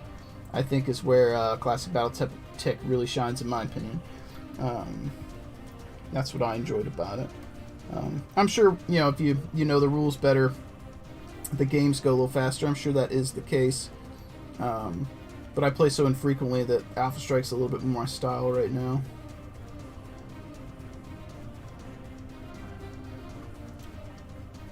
And I know there's some purists out there that'll think that's blasphemy, and Alpha Strike's the devil and it's bad, and so is those same people probably also that say clicks were bad and Dark Age is bad and Clicky Tech is bad, and it's like, whatever. I'm still spending money and promoting Battletech. You can hate on whatever I'm doing, but I'm trying to grow the community and be a part of it, so shit on whatever I'm doing. Good job, bud. There's some people in the Facebook groups that are incredibly positive, and then some that are like super grognardy. Like nothing's good enough for them. Kind of like the guys who hate on clan and clan invasion, and they're, you know, purist to a certain area, and then vice versa. And it's like, can't we all just enjoy Battletech? You have an era you prefer, but like doesn't mean the other guy's wrong. Doesn't mean you're right. You just like this era. Honestly, if you rolled up and you're like, hey man, I got a cool scenario. And, you know, maybe even you got some painted mechs, and you're like, hey, you want to come play? And I'll probably be like, okay, what era is it? I might not even know anything about it, but let's play. You know, like, let's have fun. But some people, it kind of falls in line with what I used to see from people who used to shit all over War Machine or 40K, and they would be like, this game's better than that game, and this game's shit, and it's like, you're not really helping the community by saying these things, you know? If you, and we had this happen, like, at a game shop, like, if you're in here telling someone who's actively playing War Machine in the store that their game is shit, and they should play 40K and it's so superior, I'm like, you're just alienating them, and if they stop coming, they're not helping your store make money. Like, when I see people playing Axis and Allies or HeroClix or Team Yankee or whatever at the shop, I'm not telling them their game sucks and they shouldn't play it. I'll try and encourage them to try my game, but like, you're spending money at the shop. You spending money at the shop means we both get to enjoy the shop. You keep playing with the games you like, and if you want to try the games I like, cool. Maybe I'll try yours, and if I don't like it, no big deal. Like, I'm not going to sit there and actively shit on your thing. I may plead a case for why I think, or why I enjoy my game better, but like, if you enjoy yours, keep doing you. Keep spending money at the shop. Let's both mutually enjoy it. And that's kind of the way I feel with Battletech. Like, enjoy your game. You can like arrows you like, mechs you like, and that's cool. Doesn't mean that other people are wrong. Don't got to get heated. Some people get a little flustered. It's often why I don't engage sometimes in the Facebook groups or ask many questions, because I don't want somebody to jump all over me or cause a ruckus.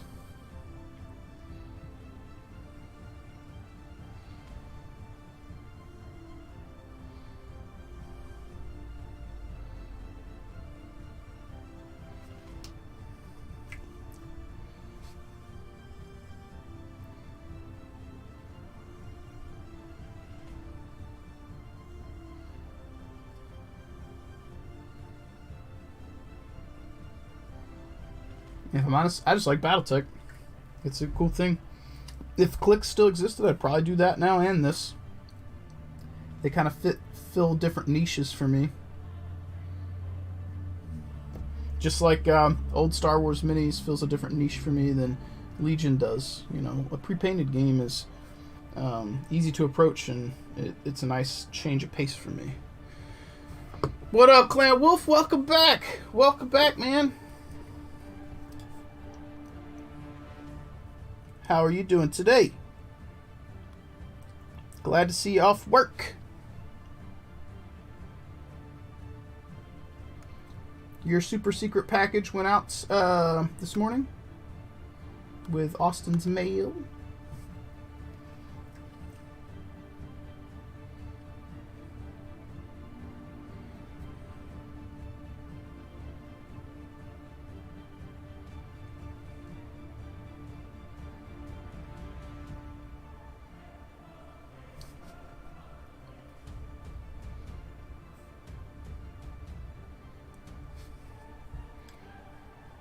Yeah, I feel you on that one, man. But you're home now, and it's relax time. And you got a little bit of time to hang out with me if you like. I'll be on for a little bit. So if you want to get relaxed and do some painting and hang out, or just hang out, we're here. You know what it do.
Alright, so we're going to try and get a little bit of this this blue down here. And then we're going to take a quick break and refill the coffee. Doing a lot of talking, and I'm a little parched. And honestly, a little extra caffeine intake might not be too bad. So, Get a little refillage, you know, how we do here on the AMP Show.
Okay.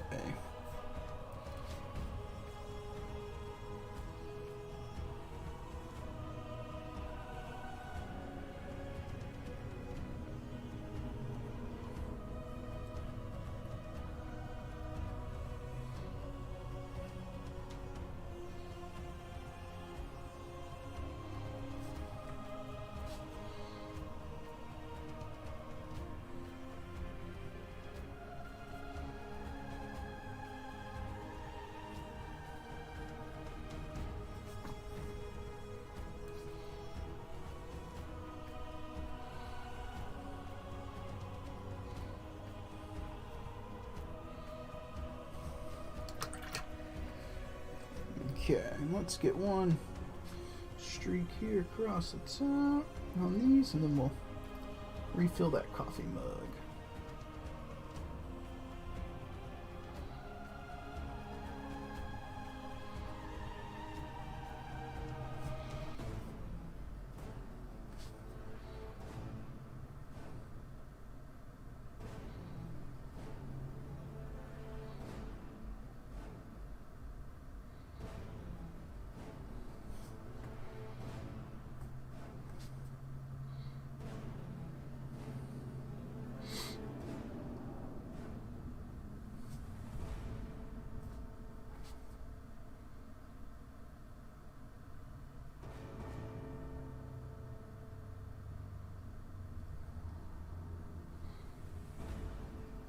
There we go. I feel like I want a little extra glaze here, like that didn't, not quite as light down there at the edge as I want.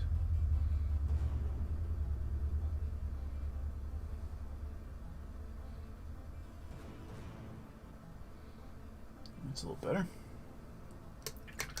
Cool. Alright, I'm gonna let that dry, guys, and we're gonna grab a refill on our coffee, and I'll be back in just a few minutes.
I have returned. Empty bladder. Coffee made. I did get 2 more mechs to go with the Hellbringer that I traded for from Lando. Picked these up from one of the Facebook groups. Did not get the cards with them. I was a little irked about that, but it is what it is. I'm not gonna attempt to cause a ruckus. This one was broken when I got it too, but I wanted to have duplicates of the Hellbringer, the Summoner, the Mad Dog, and the Timberwolf for my mercs. I kind of want to have some lances for my mercs that have 1 clan mech each. Also, in my mercenary outfit, canon character-wise, my character's piloting a Mad Dog. So having that would be good.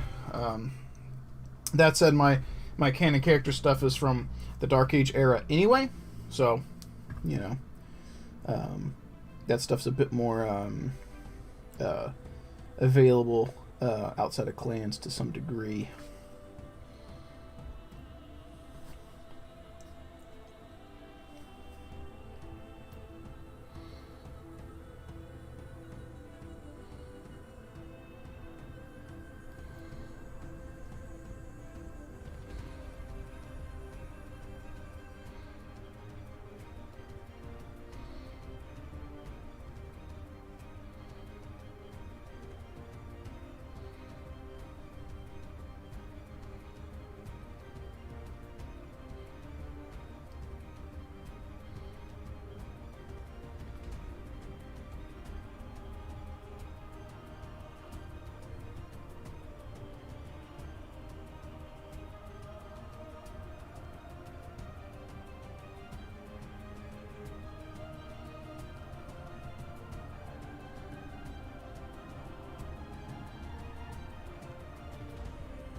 Okay.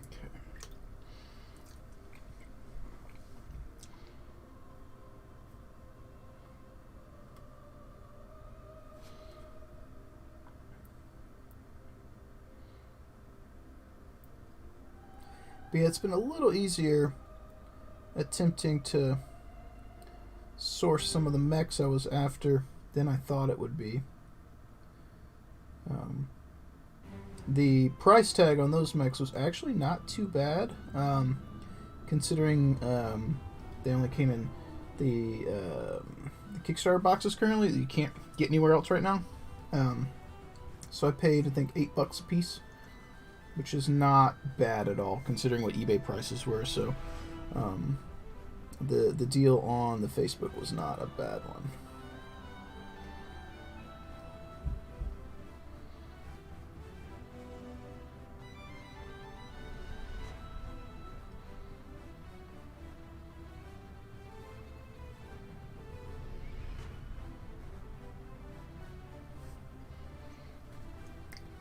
Okay. So, Clan Wolf, you got any hobby stuff you're going to be working on today?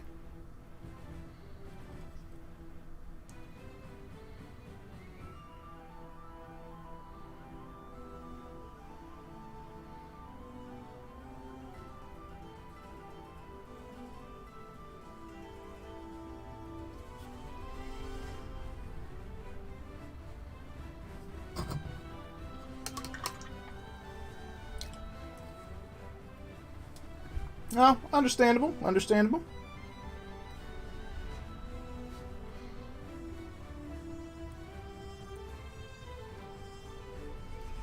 Anything get better at work? You know, recently things weren't super swell with some of the people and Mr. Cyberpunk Colin guy.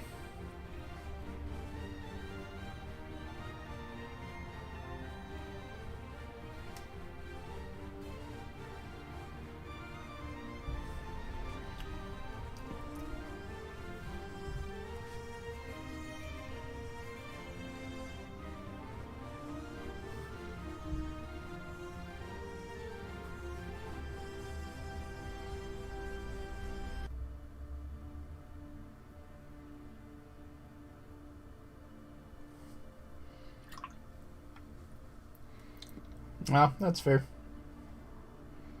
Well, nonetheless, I do hope that you're doing well. Hope the secret package arrives soon. That would be quite awesome. Quite awesome.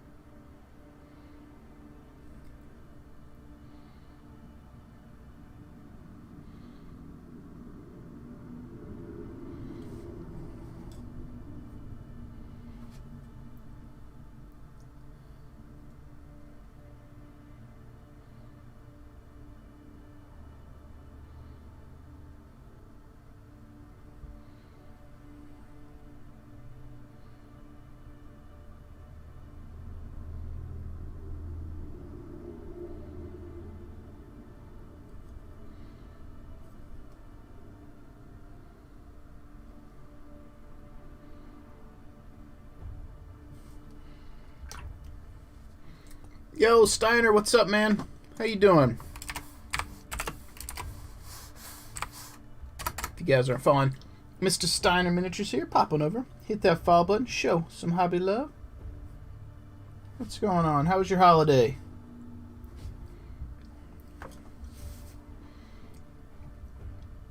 I feel you on that.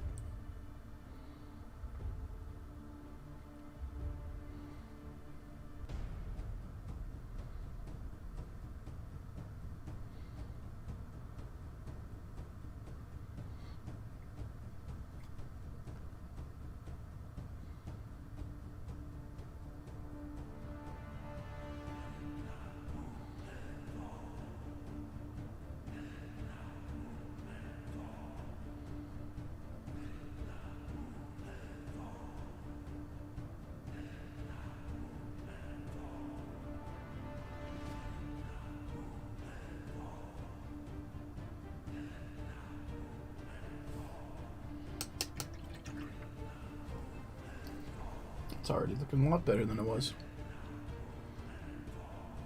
Yeah, yep, I feel you on that too. For me, it was a lot of hurry up and wait. You know, my holiday was good, but it always gets a little hectic, and you know, so much going on, and it's like you wonder if people forget what the meaning of the holidays are. It's like there's a lot of stress and hurry up and wait and hurry up and do this and do that. And it's like, can we just relax? It's kind of what it's supposed to be about. Family time and relaxing, and we're stressing out over nonsense. Let's just relax. Life is so full of stress, we shouldn't be stressing over this. Yep.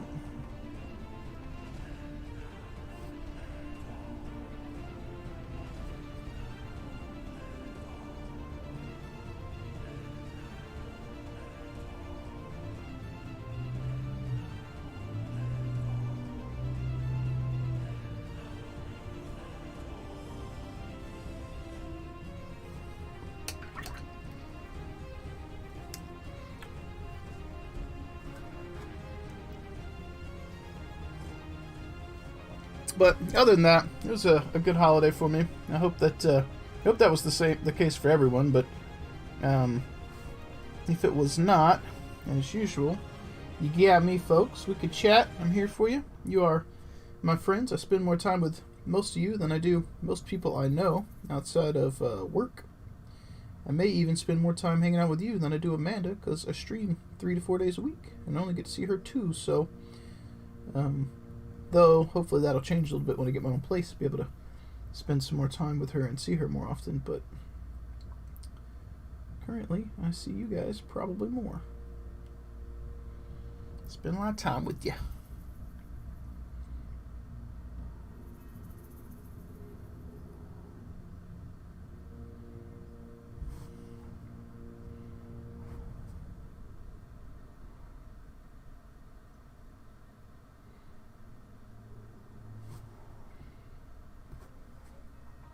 Did you get, I think you said you did, Steiner, but did the DRD box come in? I hope it did.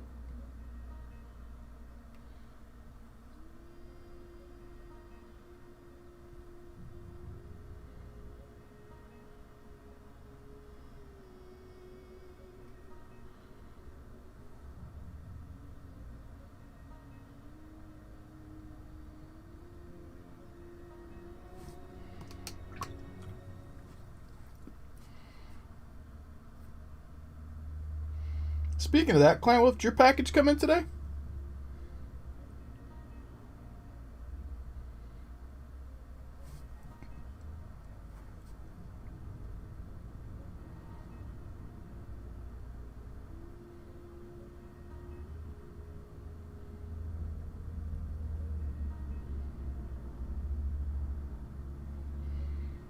You won something from the stream, the Sunday night stream. I shipped that out.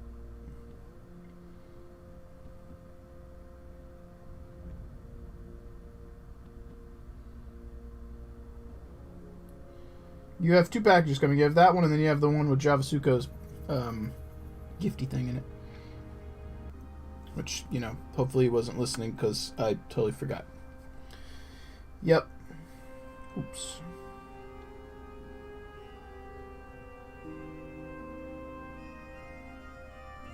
Yep. So who you guys hang out with?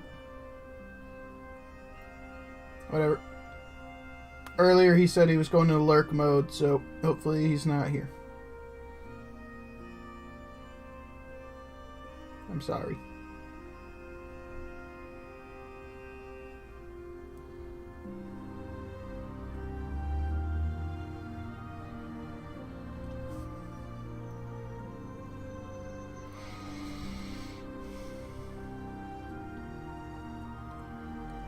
Nuke 'em. If you'd like to, sure, that works. It'll look like it's towards my goal, but that's fine, man. That's just fine. I don't think we're gonna hit the goal by the end of the month, so no big deal. But yeah, go for it. I think yours was like 11 and some change, so. If you donate to me through PayPal, well, actually, hang on, Nuke 'em. If you use the link that's on Twitch, it's going to come through Streamlabs and we'll get a notification. Let me just send you my PayPal email, and if you do it direct through PayPal, it'll bypass Streamlabs and there won't be a notification, and it won't artificially inflate our goal. Not that that number would be huge anyway. So, let's see here. Nukem. Message whisper. Is it going to let me just come over here. There we go. You're gonna let me... Twitch, what are you doing? Chat. Nuke. There we go. There you go. That's my email address. And hopefully yours will arrive soon. I don't know what was in the package. I hope that whatever it is makes you happy. If not, thought that counts. I had taken a bunch of my miniatures and giveaway stuff and made a bunch of mystery bags, so I don't know what's in what. So I just grabbed one, got the weight, slapped this packing label on there for you, and shipped it out. So hopefully there's something in there that will be cool to you. If not, at least you got a little something. So... I think there was some amp swag in most of them. I didn't have stickers for all the packages, but most of them have a sticker in there too.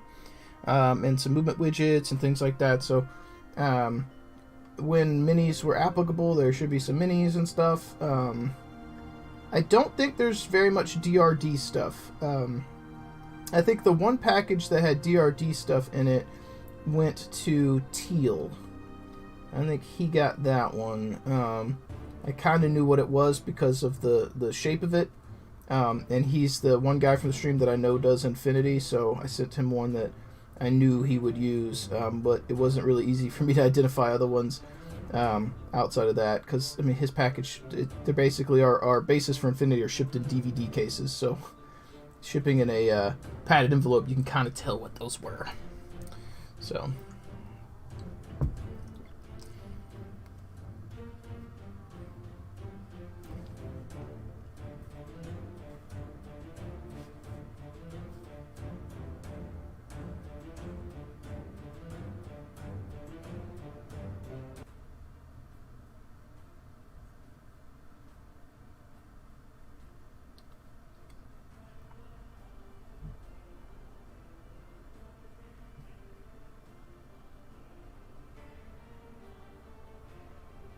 Okay, I think that's fine. Let's go to the next highlight here.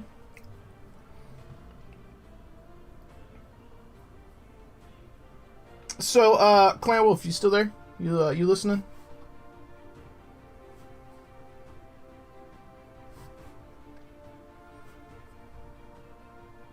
I was talking to Austin. Well, assuming you're listening, okay, cool. So I was speaking with Austin about the idea of doing the grinder. He was familiar with what it was, not from Catalyst, but because he used to do War Machine and Hordes back in the day, and apparently Privateer Press runs the same style of event with the same name. I think they even have a game called Grinder. But whatever, they do it. So when I mentioned it, he described it to me, and it's almost identical, the same thing, almost. So I told him that you had that as an idea. I explained to him the particulars, the ins and outs of it, and he had a very interesting idea. He offered to help me paint up a bunch of mechs that we could print out for the grinder idea, and make sure that we keep them in line with a speed and quality that reflects what we're trying to do here. But let me get this highlight down, and I will focus on describing to you his idea to make this even cooler. Okay, let me get this highlight over here.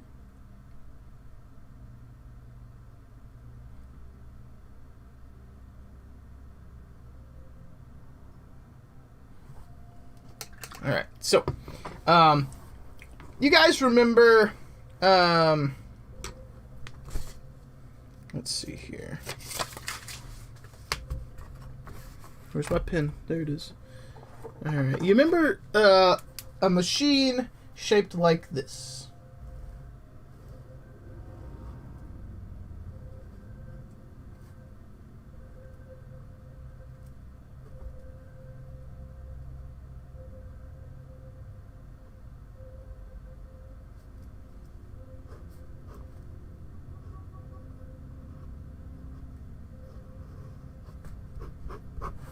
Remember those? And you'd have these big plastic containers in them.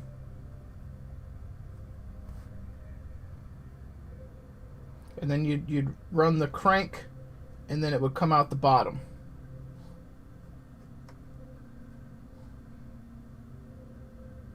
Okay. You could get these to where they are. It's a desktop one that is got containers that are almost big enough to fit something like this in it. So with a little bit more research, we might be able to find containers big enough for assault mechs and below. Austin found a desktop setup like this for less than $100, and his idea was we paint up a whole slew of mechs, put them in these little containers, and when somebody buys in, we grab a token or a quarter or whatever, and we crank this, and whatever comes out, that's the mech they're piloting. And then when they die, or whoever buys in or whatever, we put in a coin, and it's equal to the value of whatever the donation goal is. We crank it, the ball comes out, we pull out the mech, and then you play with it. And then when you die, we put it back in the thing, and it goes back in the top after the game. And as we play, we just keep cycling through.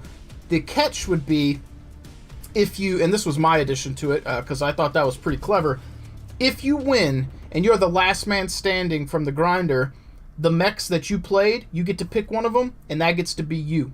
We'll name that mech after you. It'll go back in the gumball machine, and when we play, that might be a unique mech. When it comes out, it's got a unique twist or stats, or maybe we just ship it to you, and you get to have that mech. Or we'll give you the choice.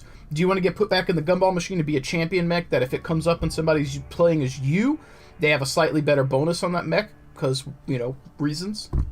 Or do you want to ship it to you and you win it? That would be really, really cool, and that was a cool idea. This machine and these containers are not very expensive. I think the whole getup would be less than $200 to get everything we need. So I thought that might be a cool idea, and also encourage us to batch paint a bunch of mechs. So food for thought. Son of a bitch, I'm in.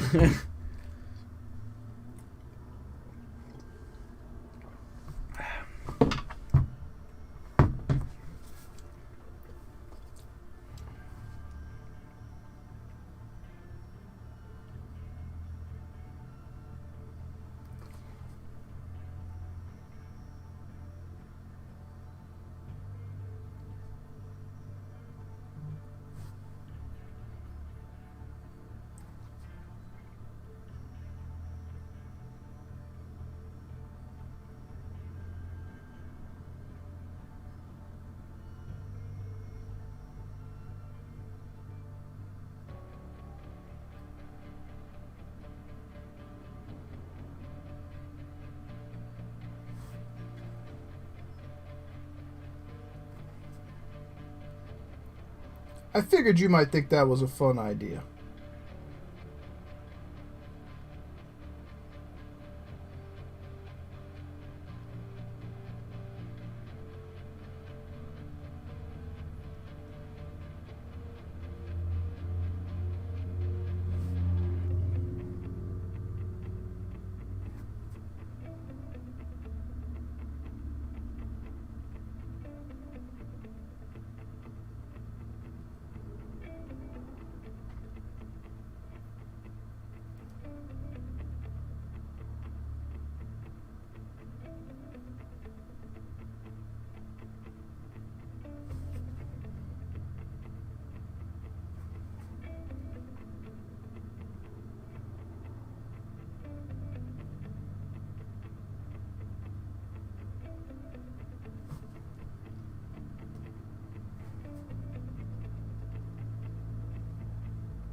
Okay. So over here on this side, I need to hit those up.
Suppose I probably should have at least a light highlight on that foot there. Given I've got a light source coming in from the side here. Probably should have a little something right there.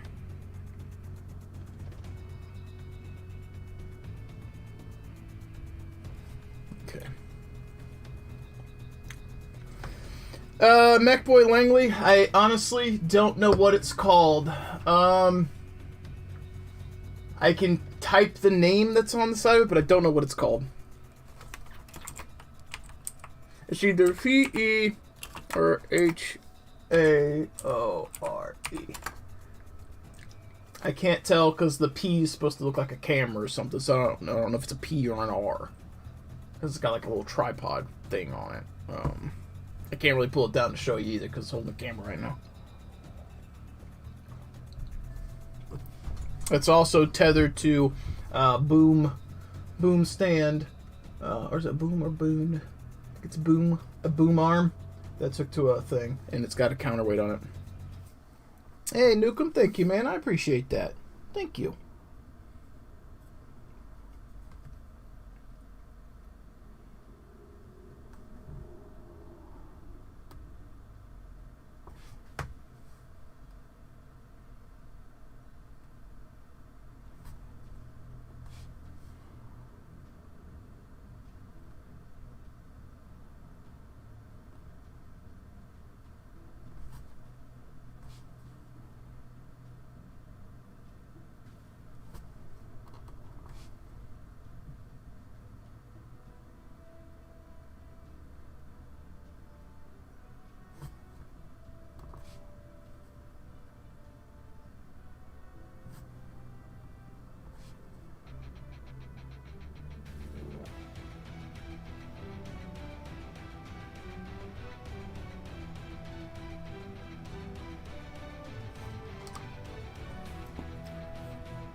Hey, Malefic Miniatures, how you doing?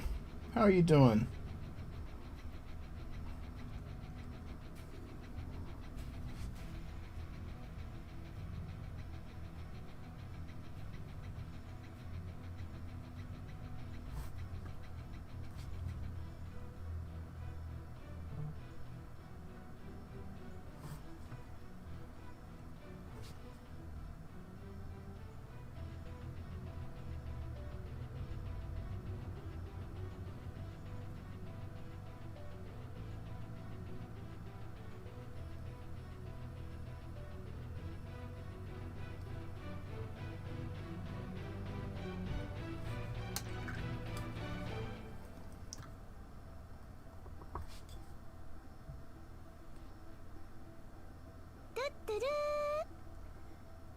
Hey, Dragon, thank you for keeping the view here, man. I appreciate it.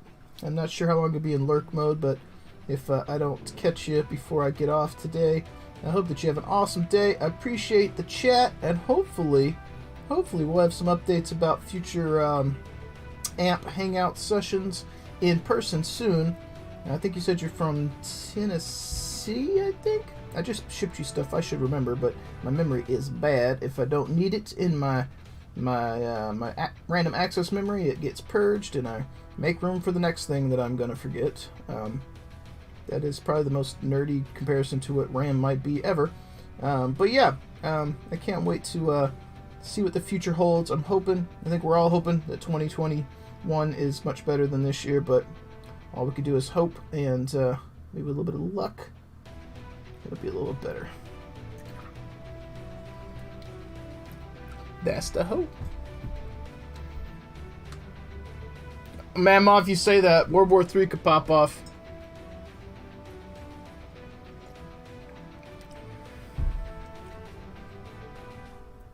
Which I don't think any of us want.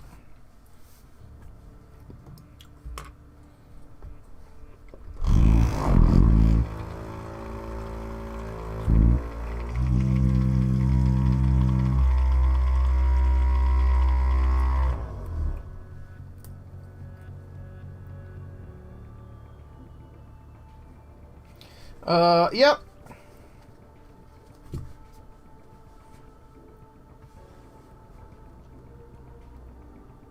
Both of which would have been devastating. Though a civil war might have led to World War III.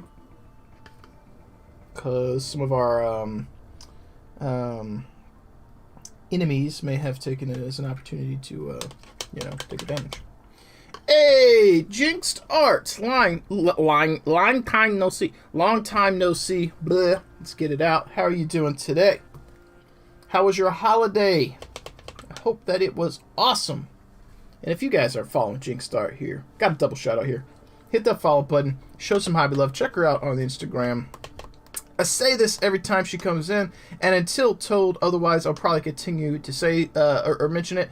She is a far more interesting person than myself, both in her art and her style. Right up there with Jason Craze for the same things. It's not everyone's forte or interest, but I find something particularly fascinating about people who wear some of their art, some of their self-expression, some of their experiences on their skin. And her and Mr. Jason Craze have some pretty dope tattoos. So, again, check her out. Interesting person, interesting artist, and I think you'll like what you see. Plus, she paints lots of little skelly bros. So check her out. Show some of that hobby love. You guys know what to do. You know how it is.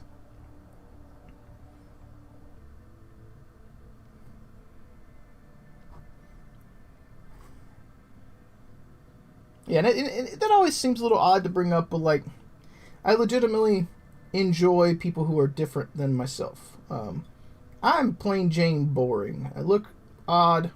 I won't say look odd to me. I look normal, I suppose, whatever normal might be. I don't do anything different. I'm not an interesting individual. I just paint toy soldiers, and I blend in with a crowd, so to speak. So people who are a bit more outgoing or different or adventurous or brave and try new stuff, like, that's pretty interesting to me. And I like it. So I like to bring a little attention to it. Sometimes it may be a little awkward, but it comes from a good place. Good place.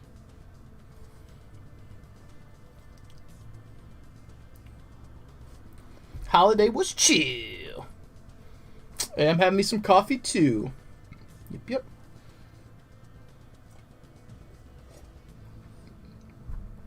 And Jinxed, I don't think it's in your art purview or interest or something, but it is worth mentioning. I've reached out to a lot of content creators on Twitch, and I've had several reach out to me. In the event there's anything DRD can ever do that you would be interested in, you hit me up and let me know. We'll send you a little something, get your care package going.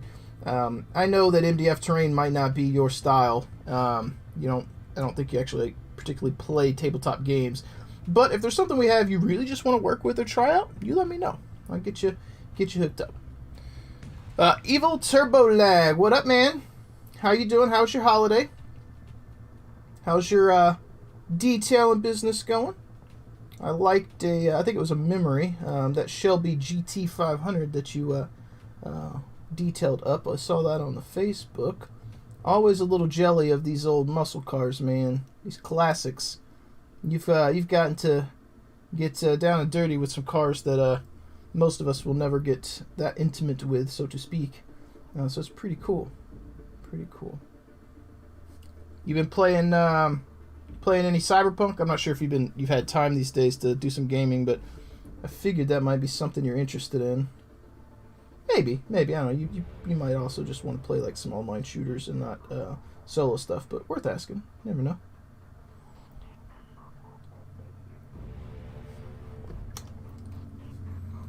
Are you still streaming? I don't get to catch up with a lot of people that I know stream or new streamed in a while. I couldn't remember if you got back into streaming some video games or not. I've been so busy with work that I know some people stream and then that's it. I don't get to hang out in any. Before I started working so much, sometimes when you would stream, I'd throw you up on my monitor and put you in lurk mode while I was working or doing other stuff. But now that I'm spending so much time at the shop, I do not get to pop up streams very often. Oh, yeah. That's been getting some more interest. I've got the game. I bought it. I was playing in the beta. I don't know if they're out of beta yet, but I played in the beta with a buddy of mine. I'm awful at it, but he's been trying to talk me into coming back. I'm so terrible at that game. I'm beyond terrible. I'm trash, man. I'm trash. And yeah, what kind of rig you looking at? Knowing you, it's gonna be probably top of the line stuff. Very nice. Kirsty, thank you for the like over on the Facebook. I appreciate that.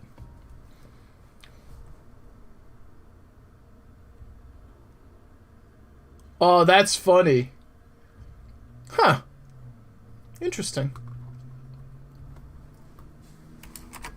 If you guys are interested in showing some support for a guy from our community who also does some streaming, not tabletop stuff, but doing some gaming, check out Mr. Turbo Lag here. Oh, interesting. And yeah, Jinxed, I'm not going to be offended if this is not your jam. I just want to make sure you know that I value you as an artist and a content creator. If there's something you want to work with or something we could do for you, or a custom thing that you have an idea for, let me know. We do stuff like that, and it's not crazy expensive. Like, I had the idea for, this isn't the fancy box, this is the shitty box, but I had an idea for creating a box to store a mini in. So the fancy one's got details on it. It looks like a crate. It's got my logo on there. It's got a character name across the top, and then we've got foam and inserts, so foam to hold a mini, foam to hold dice, and a little cool box. So that was a concept. So this isn't terrain, it's just a storage box. So if you had, like, for example, an idea like this or something that you're like, hey, I wonder if DRD could do it, you just hit me up. We'll have a chat and see what we could do for you, if ever. I just want you to know that, we got the option for you. Oh, very cool, man. Very cool. Let's see here.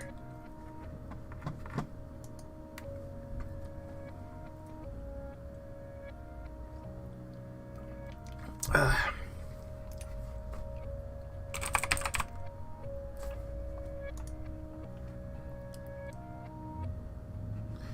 trying to find this.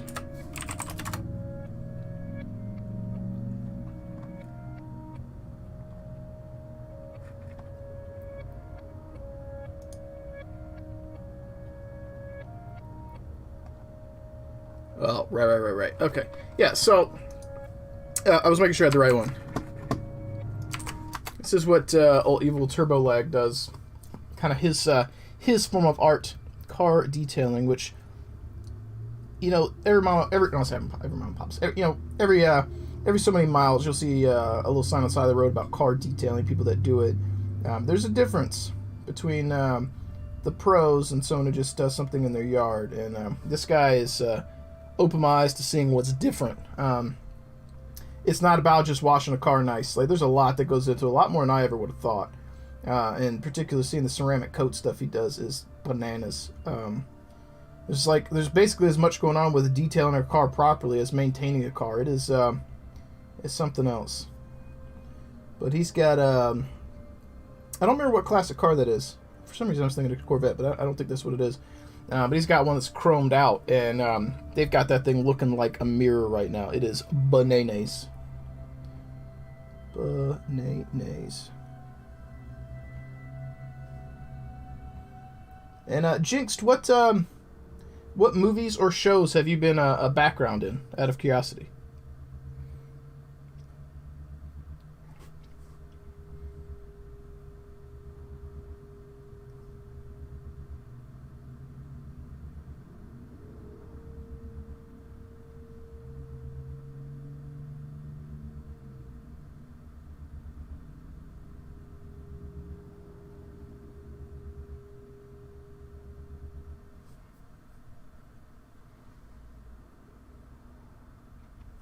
Oh, nice.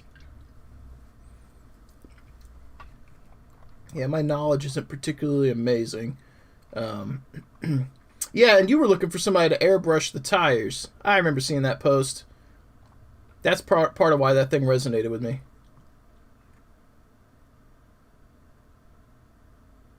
Very cool, man. I'd be afraid to even touch that thing. I wouldn't want to mess it up. That's bananas. I mean, that's got to be some faith that the customer has in you not to mess up their car, especially with something that valuable and low production run. Like it's a rare vehicle.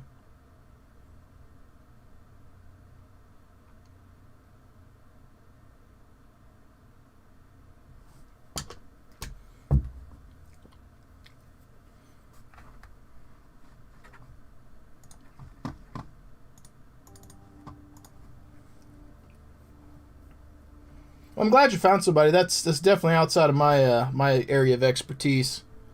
I've not done anything airbrush wise on anything that's outdoors or car related. It's all minis. Plus, now knowing what you said about the rarity of that vehicle, I'd be scared to even touch anything. I don't feel like I'd be personally particularly worthy of doing anything on something like that. That is pretty awesome, man. Being able to see stuff and work on stuff that you otherwise may never have seen before, you know? It's pretty cool. Kind of like, it's not the same thing, but I'm going to draw an example here. Kind of like working at like a pawn shop, you know? Like, I'm sure in some areas, I mean, like you guys have seen Pawn Stars. I'm sure some of that's scripted, but like, you know that at some of those pawn shops, some people come in with some wild stuff that you may have never ever seen before. And now theirs may not be as valuable as something like this, but you know, like if you're working certain jobs, you get to see stuff the average person will never see, and that's kind of what I'm getting at. Being able to do stuff that you may not have ever done or seen before is pretty neat. If I was comfortable, I would, but right now, like if I'm honest with you, the only driving I've been doing is to work and home for the most part. My my transmission and my clutch on my my Jeep is not doing so hot. I've been kind of trying to take it easy until I can get it into the shop and get it looked at. I'm hoping that'll be sometime this year. But yeah, it's been a bit hectic, if I'm honest with you. I'm not sure what exactly is going on, but I am fearing that I'm going to have to get, at a minimum, potentially a new transmission, which I do not want to be the case. I'm hoping when I can get it into the shop that they tell me it's just a a clutch issue or a bearing. I had it in a year and a half ago, 2 years, and I had a bearing that was going out, and they've repaired it, but something's up. It's slipping gears, something awful. Wow.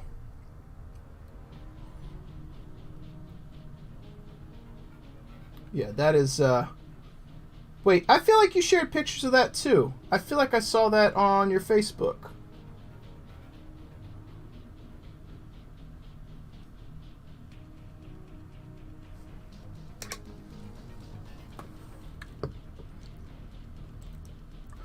Oh, it depends on what's going on. I mean, I never say no up front to work. It's always like a what's going on in the my life at the time. It makes it difficult to plan anything out for some people, but you know, until you're there, you know, looking at a potential project or looking at a timeline for it, you never know what's going on. Oh, I thought you had. I feel like I saw one. Let me see. I'm scrolling through your pics here. Oh no. Okay, these are going back. Maybe I'm having some weird deja vu. I've been having a moment today. Was it on your personal Facebook? Let me take a quick gander.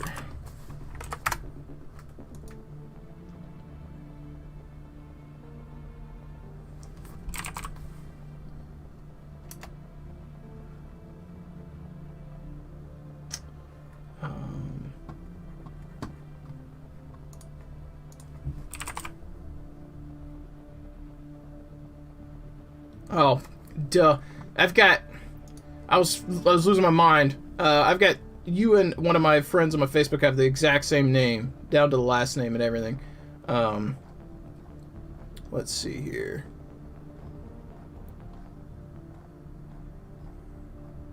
I might have just been having like a brain fart, because I know I saw a picture of a really old Mustang somebody shared.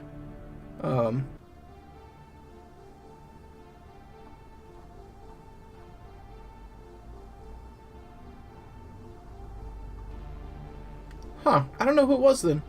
I don't know who else I have that's a friend that does car stuff.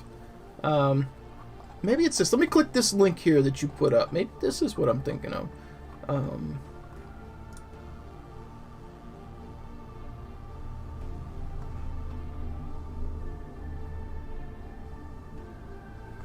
Yeah, I mean, yeah, you're not wrong.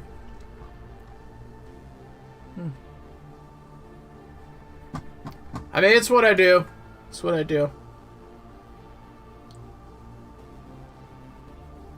Yeah, I don't know. It was like it was a Mustang I remember seeing, and it was like in an old garage. Or you say barn? I used to think of a garage, and it was like the guy hadn't driven it since like he was in his 20s or something, or his grandpa had driven it or whatever, and it was like stock and old, and they were showing the interior, and it was really dope. I thought it was your page. Maybe it was just something I came across my Facebook feed.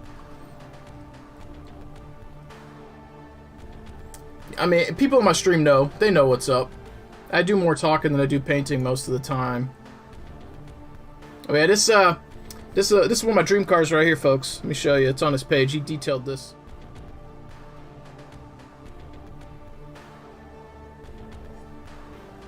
There are some people in the world who don't like muscle cars and old cars, and those people, something wrong with them. Yeah, I don't know who else I follow. It might have just been someone who shared something then.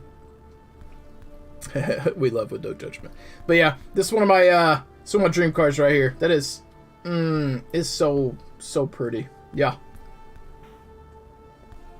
There's something about modern cars that don't have the aesthetic of the old stuff that I liked. Like, it's got rounded edges, but it's also got angles and hard edges that I really like. And right? And there's a lot of stuff that newer cars don't have that there's a simplicity and beauty to older cars that I really like. So like old Mustang, those are dope. And then like, oh god, it's like an old SS Camaro is one of my favorites, where it's got the front end comes to a point, but then it's flat. Kind of similar aesthetic to the Mustang there. It's pretty dope. This is the car we're talking about with the chrome. It's absolutely bananas.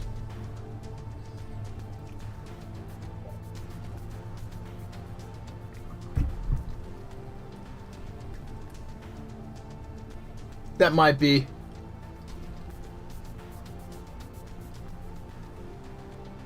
But yeah, like, this looks like...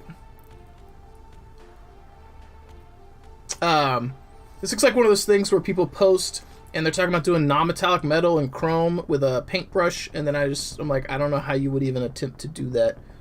It hurts my brain. It's so shiny that it doesn't compute. Yeah, that's bananas, man. Bananas. There are some artists out there in the paint world who can do that. I'm not one of them. That is beyond my skill level to ever do. Is it going to be another episode or the one that you had filmed before? I forget what show, but you were on a show talking about your the ceramic stuff, I think.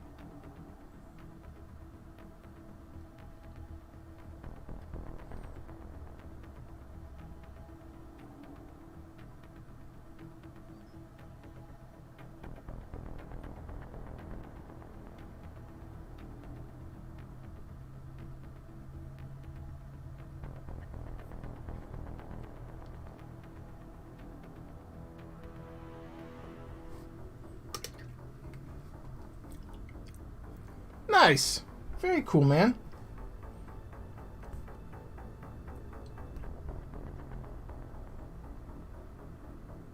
Well, I'm glad this has all been working out for you, like, because I know when you first started, you were working a normal job and doing this on the side, and then you quit your normal job, if I recall, and you started doing this full time. So, like, that's some scary stuff, and being able to make it work it's a hard thing, and maybe even takes a little bit of luck, but you've done it, and I think that's pretty dope.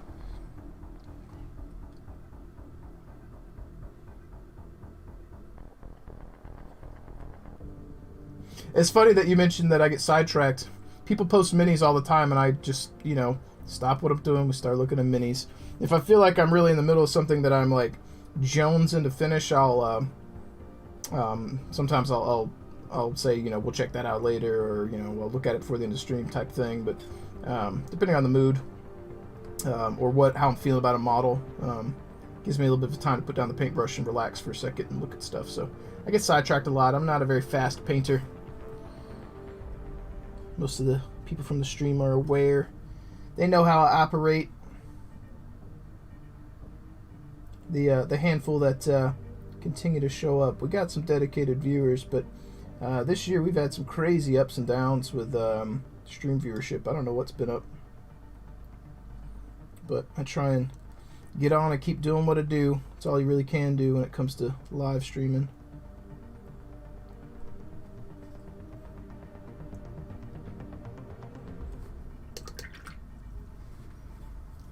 Okay.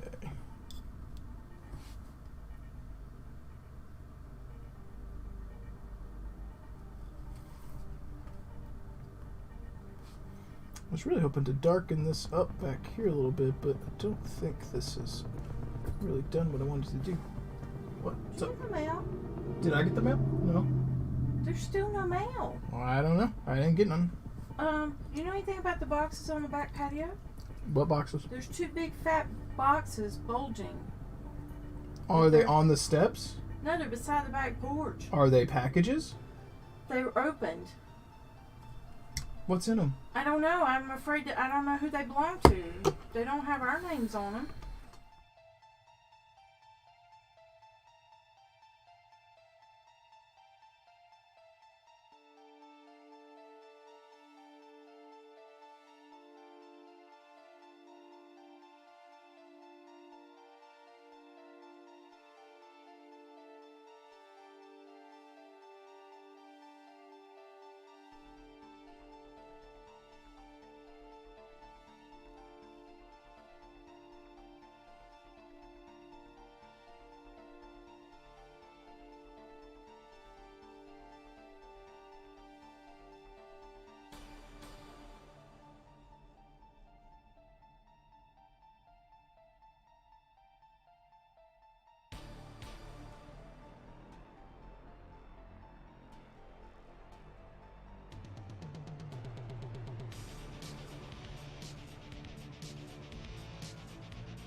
We are back. No idea what those packages were. Not a clue.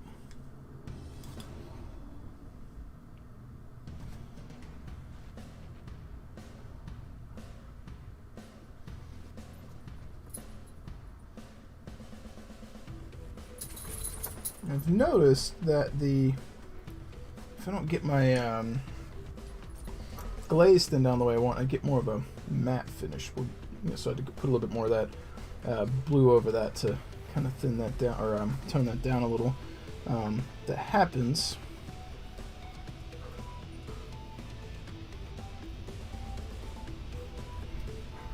I know what's in them. We took a gander at what's in them. We don't know who dropped them off or why. That's the mystery, really. They weren't mail or shipping packages. Somebody dropped off some clothes. We're not sure why. One of my mom's friends lost a bunch of weight, and those clothes are the same size as my sister, and we think maybe that's what it is, but we don't know because they didn't message us before. They just dropped off 2 boxes of clothes on the back porch, and like, we're fine on clothes. It's not like we need clothes, so it's not. I don't know. If we did, we'd know what was going on. What's up, Nick? How you doing, man? I just shipped out Wheels' commission. It went out this morning. Finally got all the photos done and shipped it out. So hopefully it will be there soon. We can hope.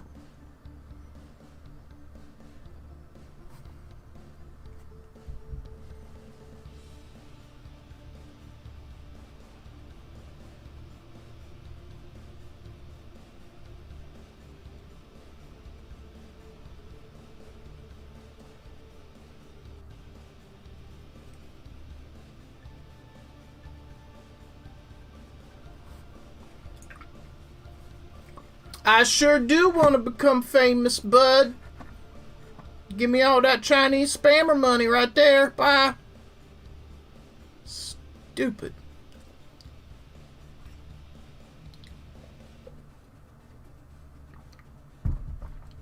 Dumb.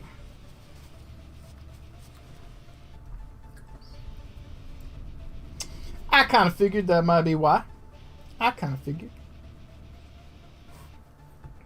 I'm hoping they get there quick. I know Wheels has had it tough the last couple of months, and I'm hoping that'll brighten his day. I also sent him a little Christmas gift in there. It's I didn't have time to wrap it before I left for work, so I'm a little bit of a shitty friend for that. But he did get a gift from me in there that I think he will appreciate to some degree.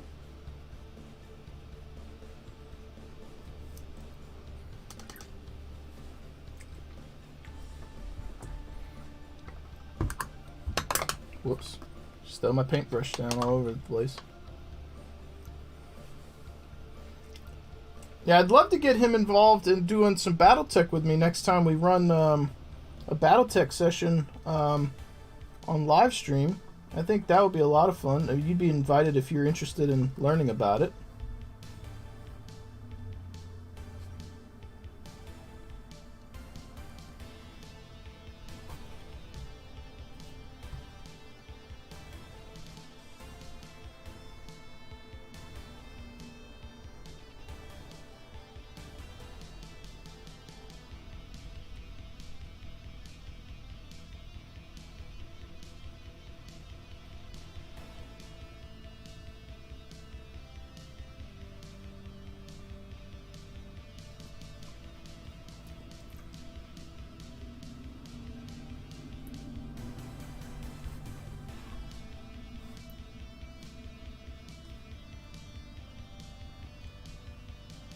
Very cool.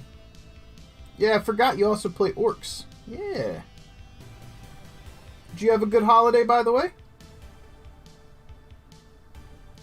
If I recall, you have a little one in the oven. cooking and ready to come out at some point. That sounds a little morbid. I don't literally mean cooking babies, but in the baby maker. Hopefully you guys know what I mean. I don't always know what I'm trying to say. Sometimes I just say dumb shit. But yeah, how was your Christmas, man?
Yeah, man, very nice.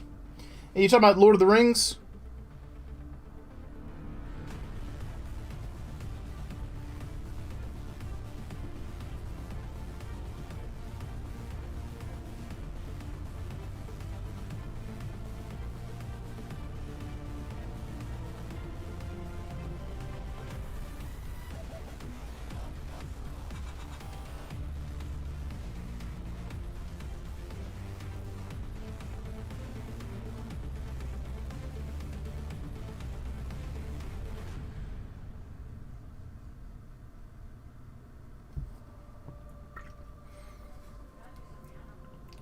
I'm assuming that's what you're talking about.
Super happy with the blend there.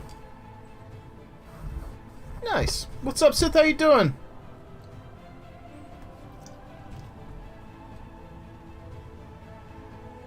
I don't know if we can call him classy.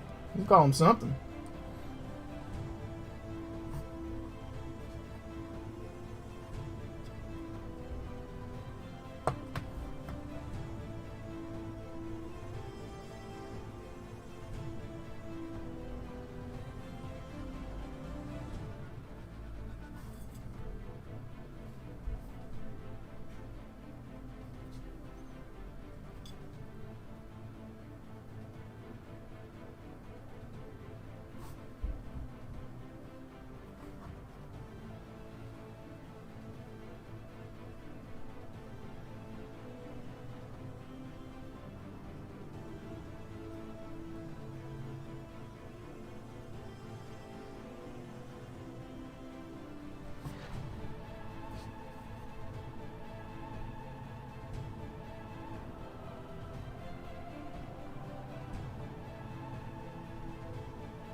Yeah, man, he looks pretty dope. Yeah, I saw that picture today.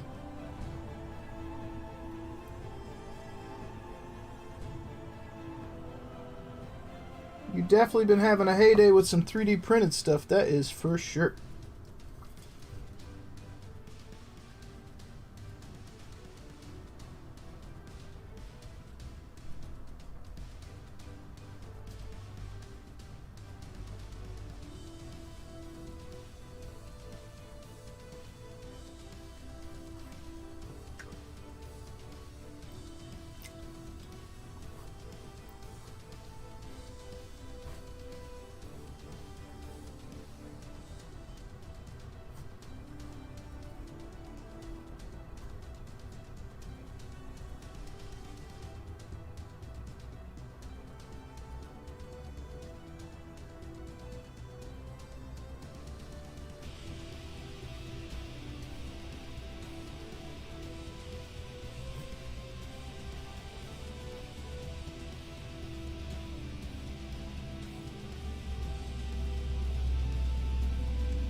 Yeah, man, time is such a problem. I don't have a lot of it, so like, I'll get done with the stream, and then I got to literally clean up real quick, and then I have to jet to work. Like, I have such little free time, it's ridiculous. I know some people think I'm just ignoring them. It's definitely not the case. I just don't have a lot of time to sit down and do stuff. It's very difficult.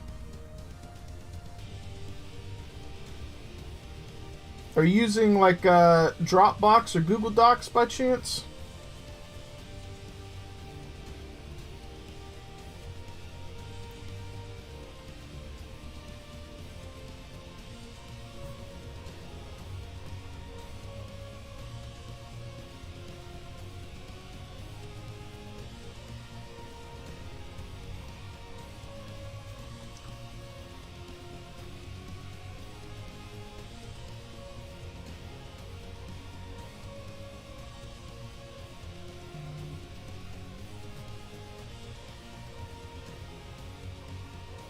Oh, gotcha.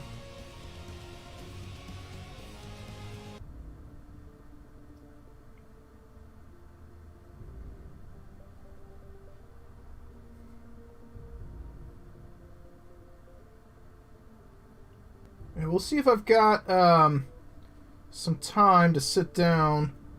New Year's coming up, and I might have a day off, and I can sit down and go over the deets.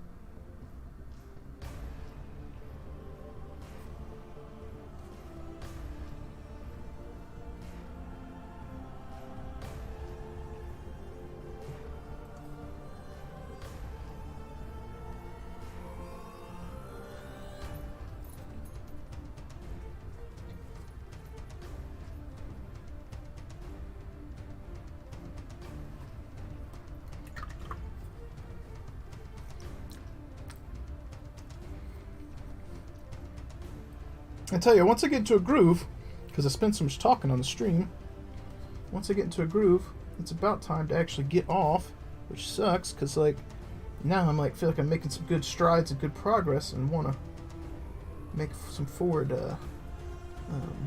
progress on finishing this guy, or at least the blue part of this guy, rather. But I guess we'll just have to do what I can for the next 20 minutes or so, and then we'll get ready to go to work, and tomorrow we'll pick up where we left off.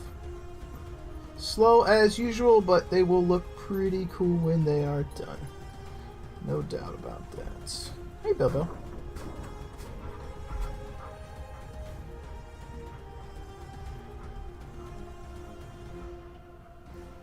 What are you doing?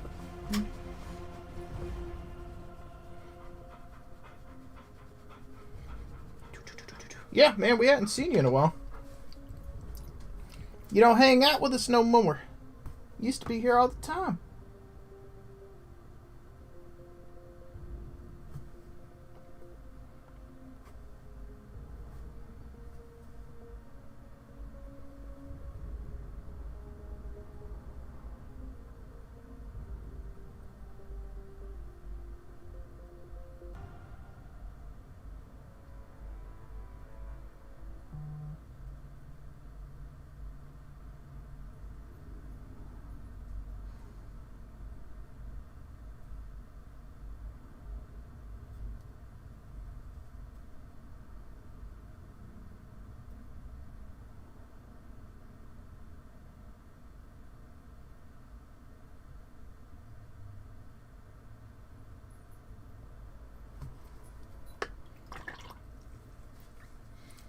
I mean, that's a good reason, if I'm honest. Being able to get working is good. Also, I stream at such an odd time for you. Though, to be fair, when you used to hang out, I was streaming in the evenings, which was an even crazier time for you because it was like ultra early in the morning. And you were, apparently listening to me while you were laying in the bed in your underoos. Yep.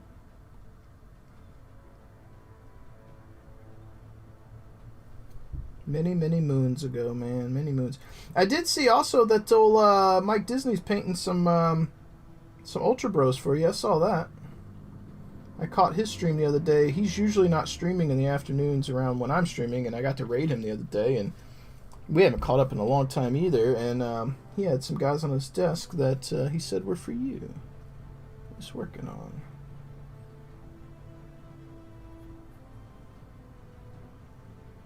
I'm glad he's doing well. Like I said, we hadn't really caught up in a while. There for a while, I thought he was like mad at me. If he was, I didn't know what I did wrong. But there had been some silly shit said about me on Twitch a while back from another streamer, and I was like, okay, I don't have time for dumb drama. You say whatever you think you believe or want to say. People who know me, but I was worried that that had an impact or something. He knows the person who is talking the nonsense.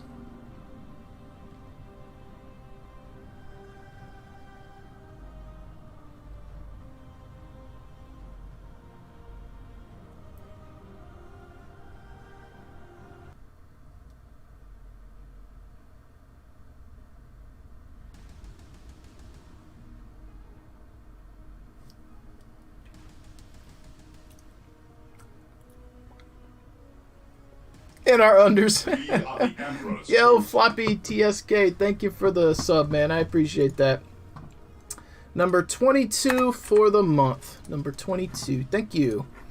I appreciate that. Every little bit helps. Let's see. Let's get our timer updated here. 22. Thank you very much, man. How you doing? That's funny. Everyone's in their underoos.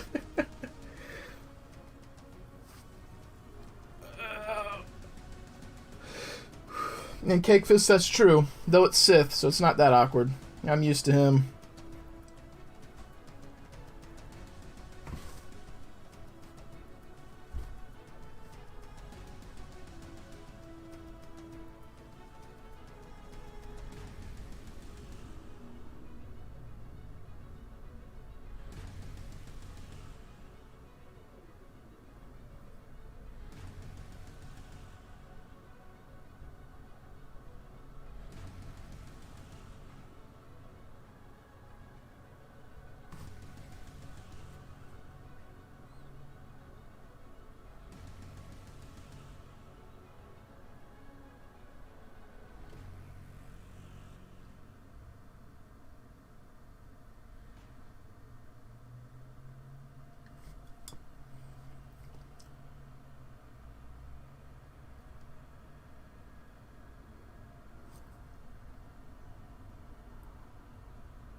Well, awesome. I appreciate it, man. Thank you.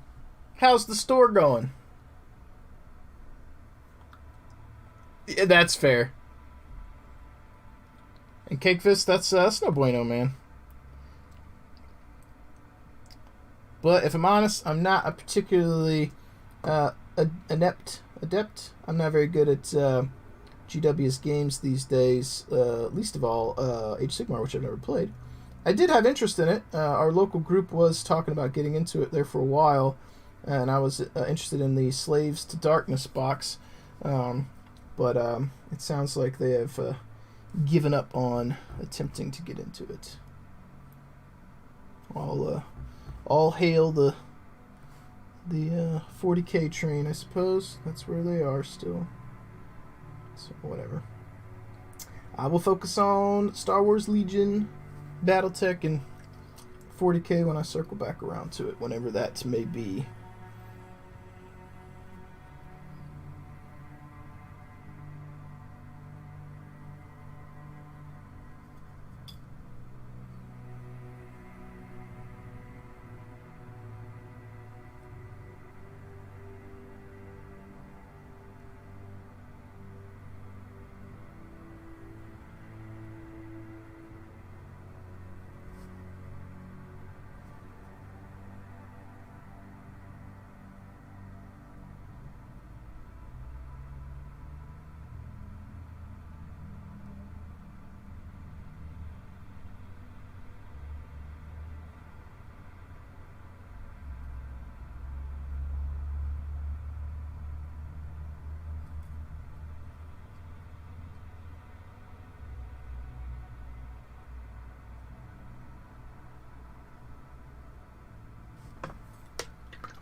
Yeah, it's rough.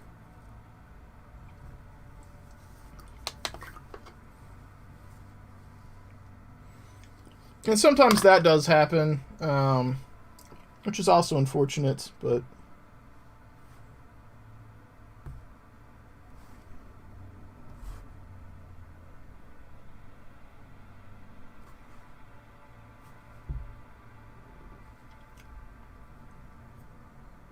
If it was the scenario and your list is fine, at least there's that.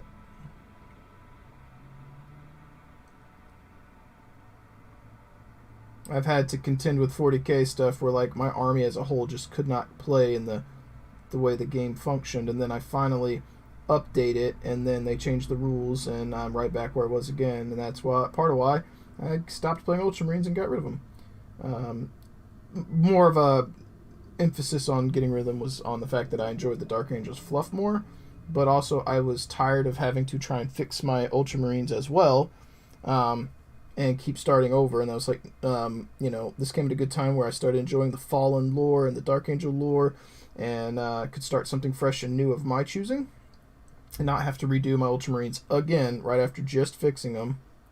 Of course, I do that, and then I buy stuff for my Dark Angels, and then new stuff comes out. The old stuff's already outdated, or I've bought bikers and such that by the time I got them built, got put into Legends and then weren't usable, so sold all those off. I've gotten burned so many times with GW in the last 4 years that there's a reason why I'm interested in other games at this point.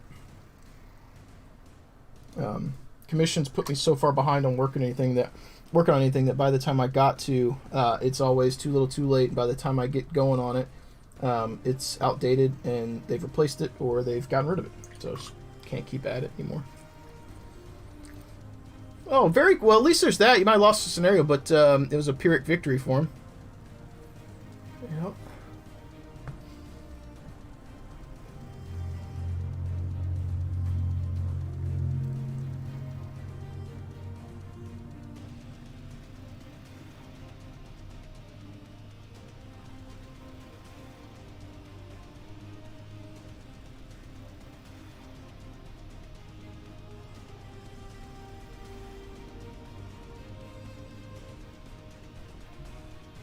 One of the things I like about Battletech is there may be some balance issues. Ready. It is time. Hey, thank you for the host, man. Thank you.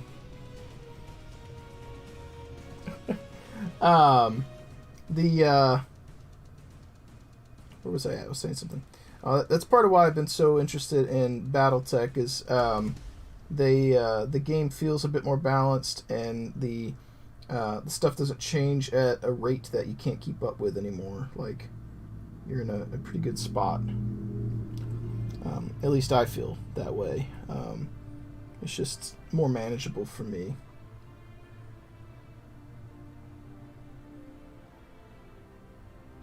It's also less stressful to paint because I don't have a million things to have to do. I don't have to paint 200 Space Marines, you know, like.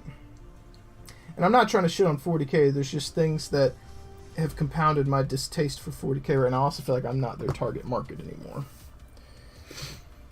Yep.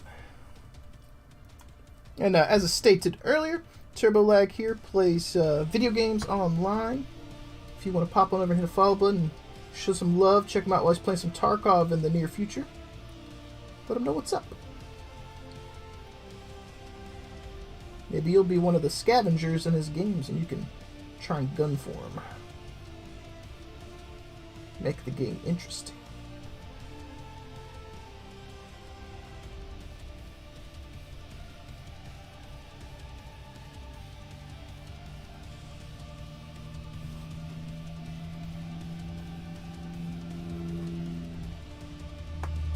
Yep. That's why, like, Bob tagged me when the new Dark Angel stuff was coming out, and I'm just like, oh, I'll get it when I get it.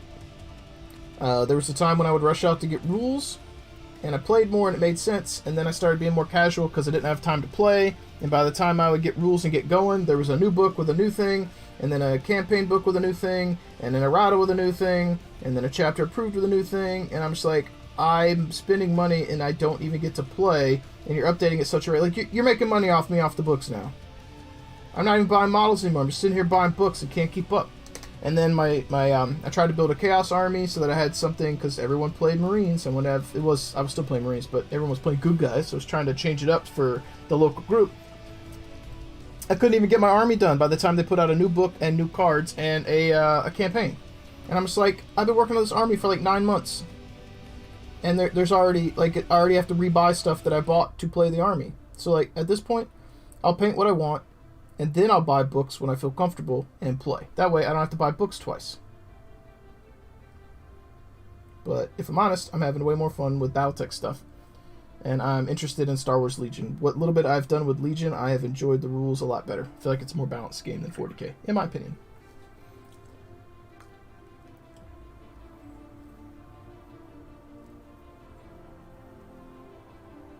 Yep. Yep.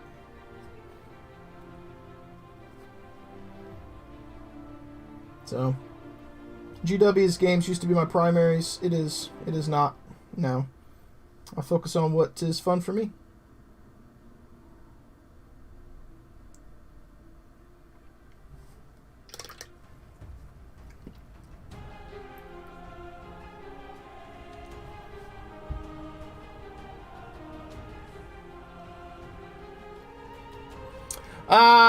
I've played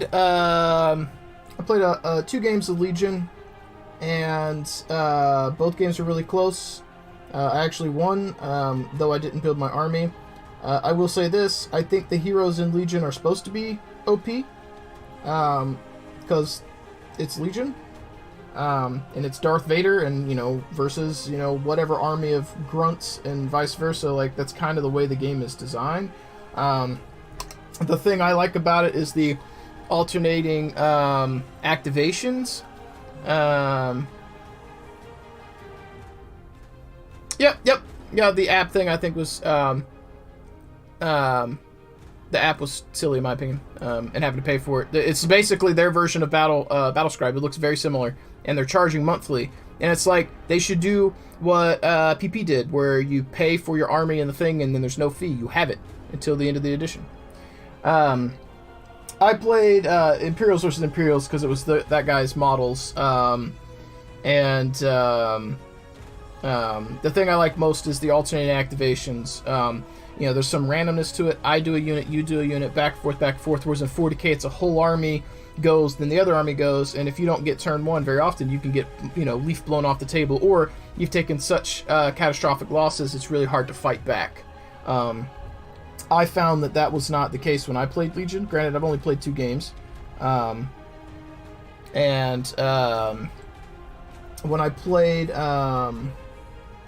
against Palpatine, and I was playing Veers, and I had Boba, and Palpatine rolled up and forced lightning a whole bunch of my shit and killed a bunch of stuff, and I was like, Adam, how am I supposed to come back from that? Like, how OP is he? And then I promptly jumped over a wall with Boba Fett and killed Palpatine, and I was like, oh, he's a glass cannon. He did a bunch of damage, but I just took out your commander with my operative. So like, there was a balancing factor to it, and our games were really, really close. I find the simplicity of the system to be more enjoyable for me than 40k, and I enjoy the alternating activations a lot more because I feel like we're both doing something, whereas in 40k that's not always the case. It's pretty much not the case. 40k, it's one player doing most of the things, aside from the psychic phase and maybe the assault phase, depending on what they're playing. But turn 1 they're moving and they're shooting and doing whatever, and then you just roll dice to defend against it. I like us both being engaged in moving models for me, but that's me. And if you don't like Legion, that's okay too. Maybe there's a game that's better suited for what you enjoy. I just enjoyed that one better than 40k.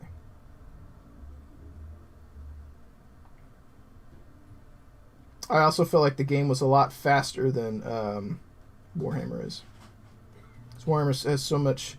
Warhammer's a game of re-rolls, and it's just, I don't know. I found Legion to be more palatable, personally. But people will like what they like. I like the customization of 40k better. I love the lore.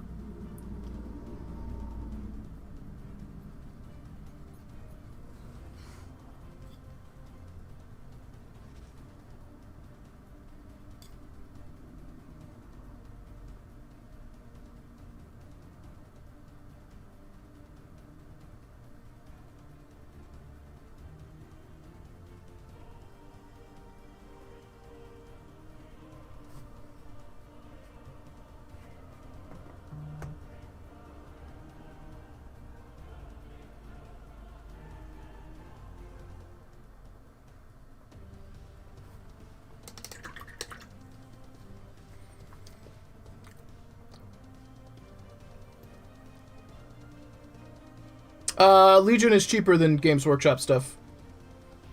Well, here it is. I don't know what it's like in Europe. In the United States, Legion is cheaper, or at least comparable, but you need less of it. Starter boxes here are like, I think, $80 or something most of the time. I think maybe $100. But I might be thinking discounted prices. But the number of models you need and kits is a lot less than Games Workshop. I have not invested that much in Legion, and I have enough to play lower end games. I would need way more than that for 40k. Also, buying models and books in 40k, which you don't have to buy books in Legion. The rules are free online. So it's cheaper here, at least. I don't know what it is for you over there. Also, if I recall, I think if you were playing clones versus robots, Separatist, I don't remember I don't know when you played, how long ago it was. I feel like I heard that clones in the starter box have a bit of an edge over the robots. I feel like I've heard that. So if you played as the robots against the clones, that could have been an issue. If you played as the clones versus the Separatists, I don't know what happened. But I feel like I've heard at lower end points with that starter box, the clones are really, really good if you synergize. That's what I've heard. I can't speak from experience because I haven't played with my clones yet. Yep, I preferred no rerolls too, Nick. The game, like, it was just, I don't know. I liked older games, or older 40k better myself. That's me. I don't like the old detachments. I thought those were dumb. I liked stuff before those. GW used to be a lot, or Games Workshop, Warhammer used to be a lot simpler, in my opinion. Even with all the special rules, they could have cut some of that out and still kept the game simpler, but, like, there were simpler times, so to speak, and there was a certain simplicity to how things went. And honestly, like, they got rid of blast templates, because people couldn't agree on what got hit, and I'm like, I get it, just make the blast templates for narrative and casual play, and then for tournament play, use these alternate rules so that those aren't they aren't a problem. But so many people enjoyed them. I enjoyed them. The number of games I had arguments about blast templates was very small compared to the games where we just played and had a good time. But I get for tournaments them thinking that people can't agree, so it's a problem. I get that, so have alternative rules for that. But also the game doesn't have to be a tournament game. It could just be a fun game too. Not everything's got to be a competitive tournament style game. That was my thing.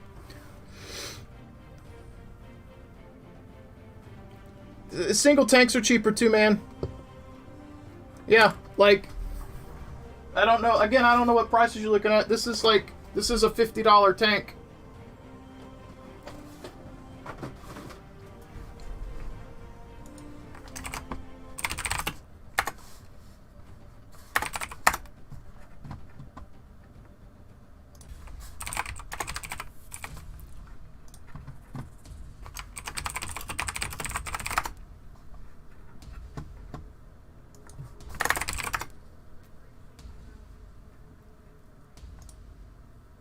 Let's see if I can bring up the actual product. Yeah, so disregard. They're the same price as a Predator at full retail.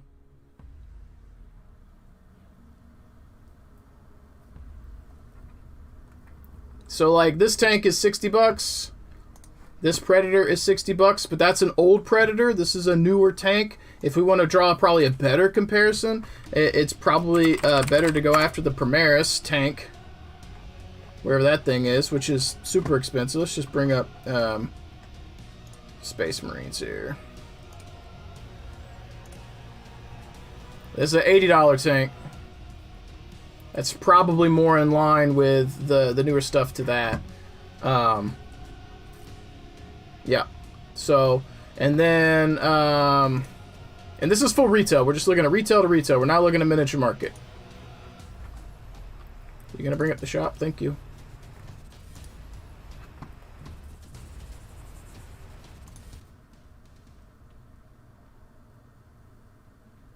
Yeah. So like, let's just bring up like Clone Phase 1. Oh, that's the upgrade.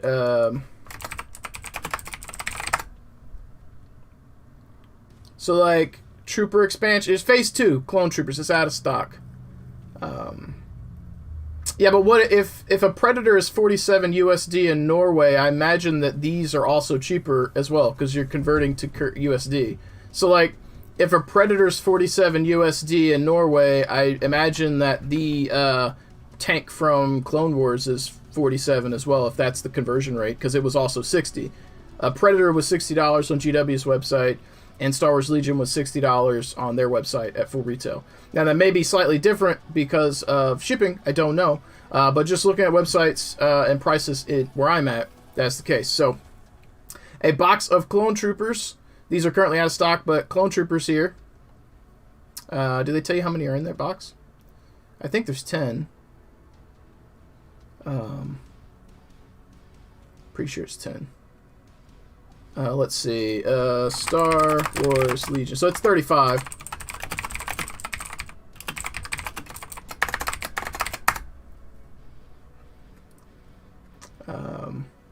Let's see. Does it tell you how many?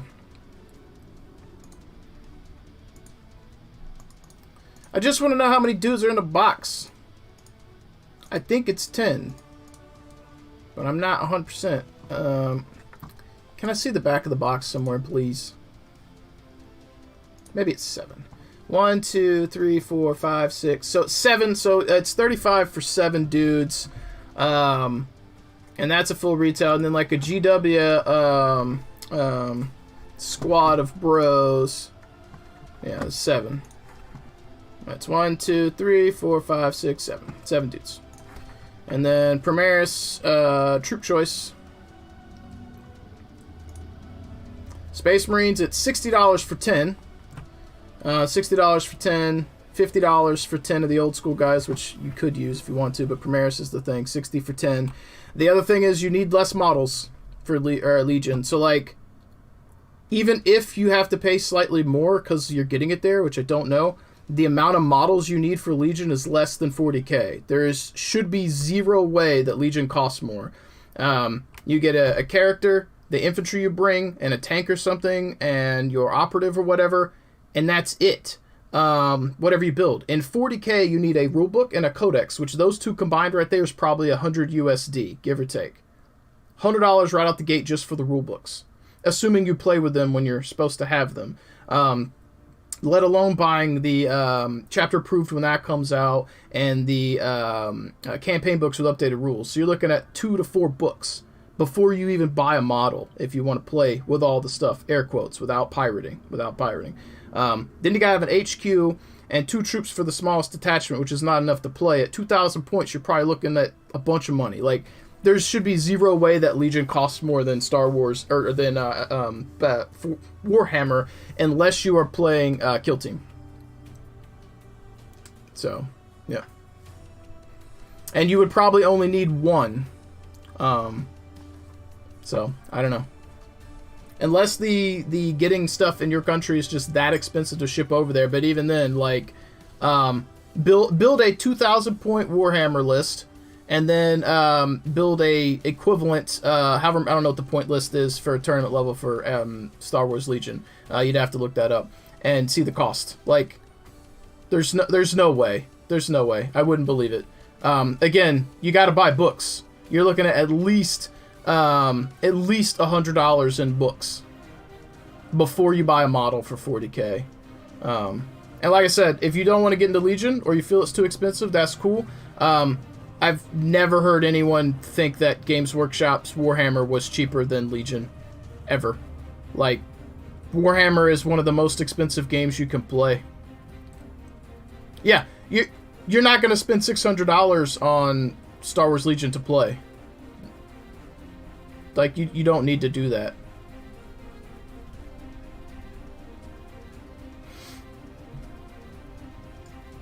I think most Star Wars Legion lists are running, I think 4 troops, character, which is your leader, and then I think an operative, and maybe 1 or 2 other things. But even at full retail, let's say 35 times 4, so that's 140, plus your character, which is probably $12, so that's 100 and let's say 52. Probably an operative, that's another 12 to 15, so let's say 165, let's round it up. And then 1 other thing, you're still coming out at $200. Yeah, like Star Wars Legion is by far cheaper. There's no way. And that's assuming you bought all those boxes of troops at retail. If you buy a starter box and you split it with somebody, like, so what I did to get into the clones, I got two Clone Wars boxes, and I got all the clones, and then he got all the robots. So I had Obi-Wan and 4, actually I didn't get 2, sorry. I got 1 and he got 1. So we spent whatever the retail was, it was $80 or something, who knows. And we just split the boxes. So he got his 4 troops, his double droidekas, and his 2 characters. And then I got my 2 characters, which I didn't, you can only use one of them because they're the same guy. I got my my 2 bark speeders, my 4 troops total, for that investment. Like, if you split it with someone, which you could totally do with 40k as well, but their starter boxes are really expensive if you don't split them. If you don't split it in Legion, like, okay, that's fine. But there's no way. There's no way. Like, if you look at let's just go look at an HQ for Space Marines. So, newer HQs, can I sort by, yeah, well, I don't want to go highest, but whatever. Now, we'll find a Primaris guy. So, Primaris Captain, 35, Lieutenant, 35, another Lieutenant, 35, Librarian, 35, Phobos, 35, Chaplain, 35, 36. None of these are named characters. And then you go over to Star Wars Legion.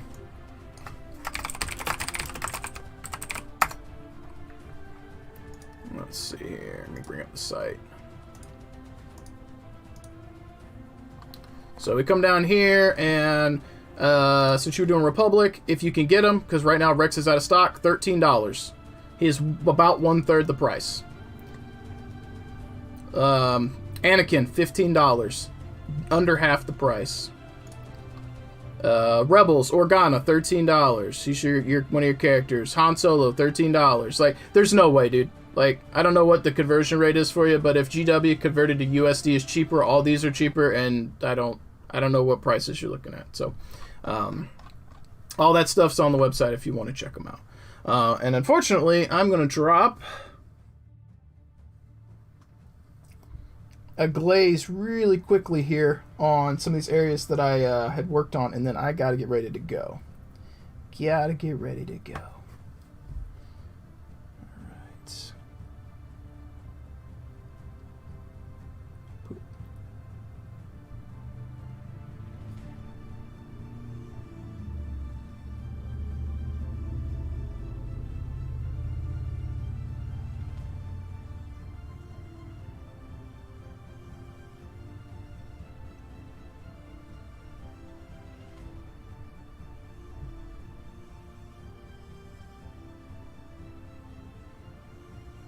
Okay, I just want to get these down because I'll forget what step I was on, and tomorrow if I've got the glaze down, I know I could just jump back into edge highlighting what I was at. Downside to rambling as much as I do. Alright.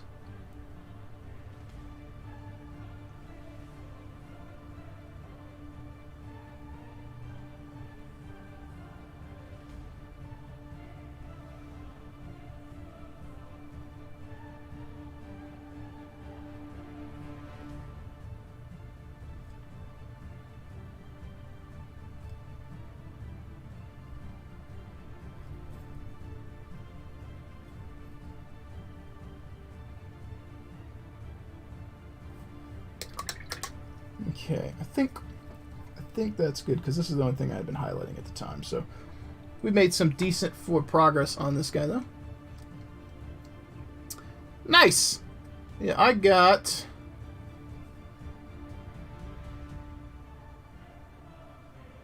Yeah, so we're getting there. We're getting there. We'll probably have. I imagine we'll have his blue done tomorrow, and then we can start working on the Thunderbolt. He's kind of naked right now. And yeah, for Christmas, my mom got me some of the dry brushes too. And she also got me the Artist Opus one to give a shot. So I'll be able to do some comparing and contrasting and let you guys know what I think. So hopefully that'll those will perform well, and I'll have some good information for you. I know there's a big price difference between these three and this one. So I'm really excited to give them a shot. At first glance, the bristles look basically the same. I do like that this one's pretty big. It's a little bigger than their biggest one, but this one also is the single you have to buy from Artist Opus 2. But yeah, I'll be able to give you guys some good information once I get to using them. I wanted to use them on some battle mechs. It won't be on these because I've already started. But my next wave of them, I'll probably try and give them a shot. And then I've got all my Rebels for Star Wars Legion to try. And then I've got my other Battlemechs and Star Wars Legion that I want to try it on and see how I like them. I'm hoping, my hope is that I can use these to get a nice detail level and speed up my painting process a little bit.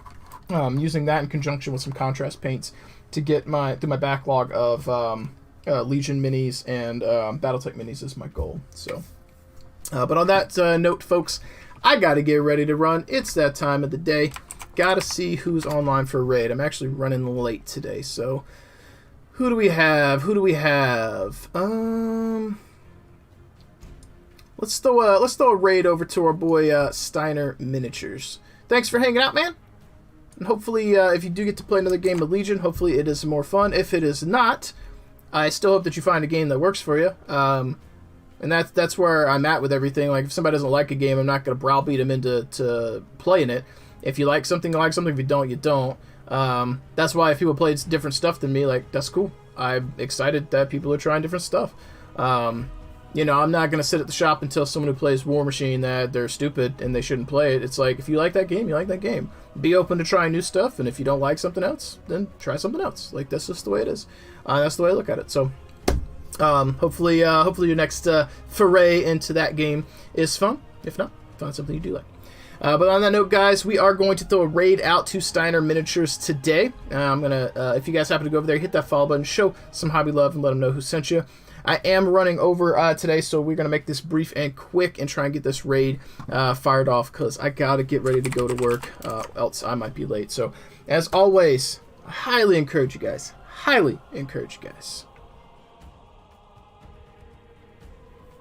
to keep painting those models, pick up those paintbrushes, put paint to model, and try and make forward progress every time you sit down for a painting session. Don't let fear and anxiety dictate what you do in this life, both inside and outside of the hobby.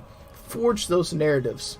Forge those universes, those creations of your choosing. All the miniatures you pick up, every brush stroke, every scratch, every nick, every ding, every imperfection is something you have control over. This is your world. This is your creation. What is it for you? Get out there when it's safe to do so. Play games. Enjoy the social aspect of others. Enjoy your narratives coming together and clashing. And get out there in the digital realm and post your hobby happiness. Post pictures of your progress. Share what it is that you're doing with the world. There's somebody right now that needs that. They need your motivation. There's somebody out there right now who's not in the hobby, and your post may be what they see, that catalyst for change, that fire that gets lit within them that grows into an inferno, a positive change, or of a new hobby experience. You can be that for somebody else. And as we end every stream, I highly encourage you guys to leave the world a better place than you found it, in every sense of that statement, in any way you could interpret it. You never know what people are going through in their everyday lives, and it pays to be kind always. Those that you engage with may be having a bad day, a bad week, a bad month, a bad year, and the way that you engage with them can have a positive, uplifting effect on them, even if you don't realize it.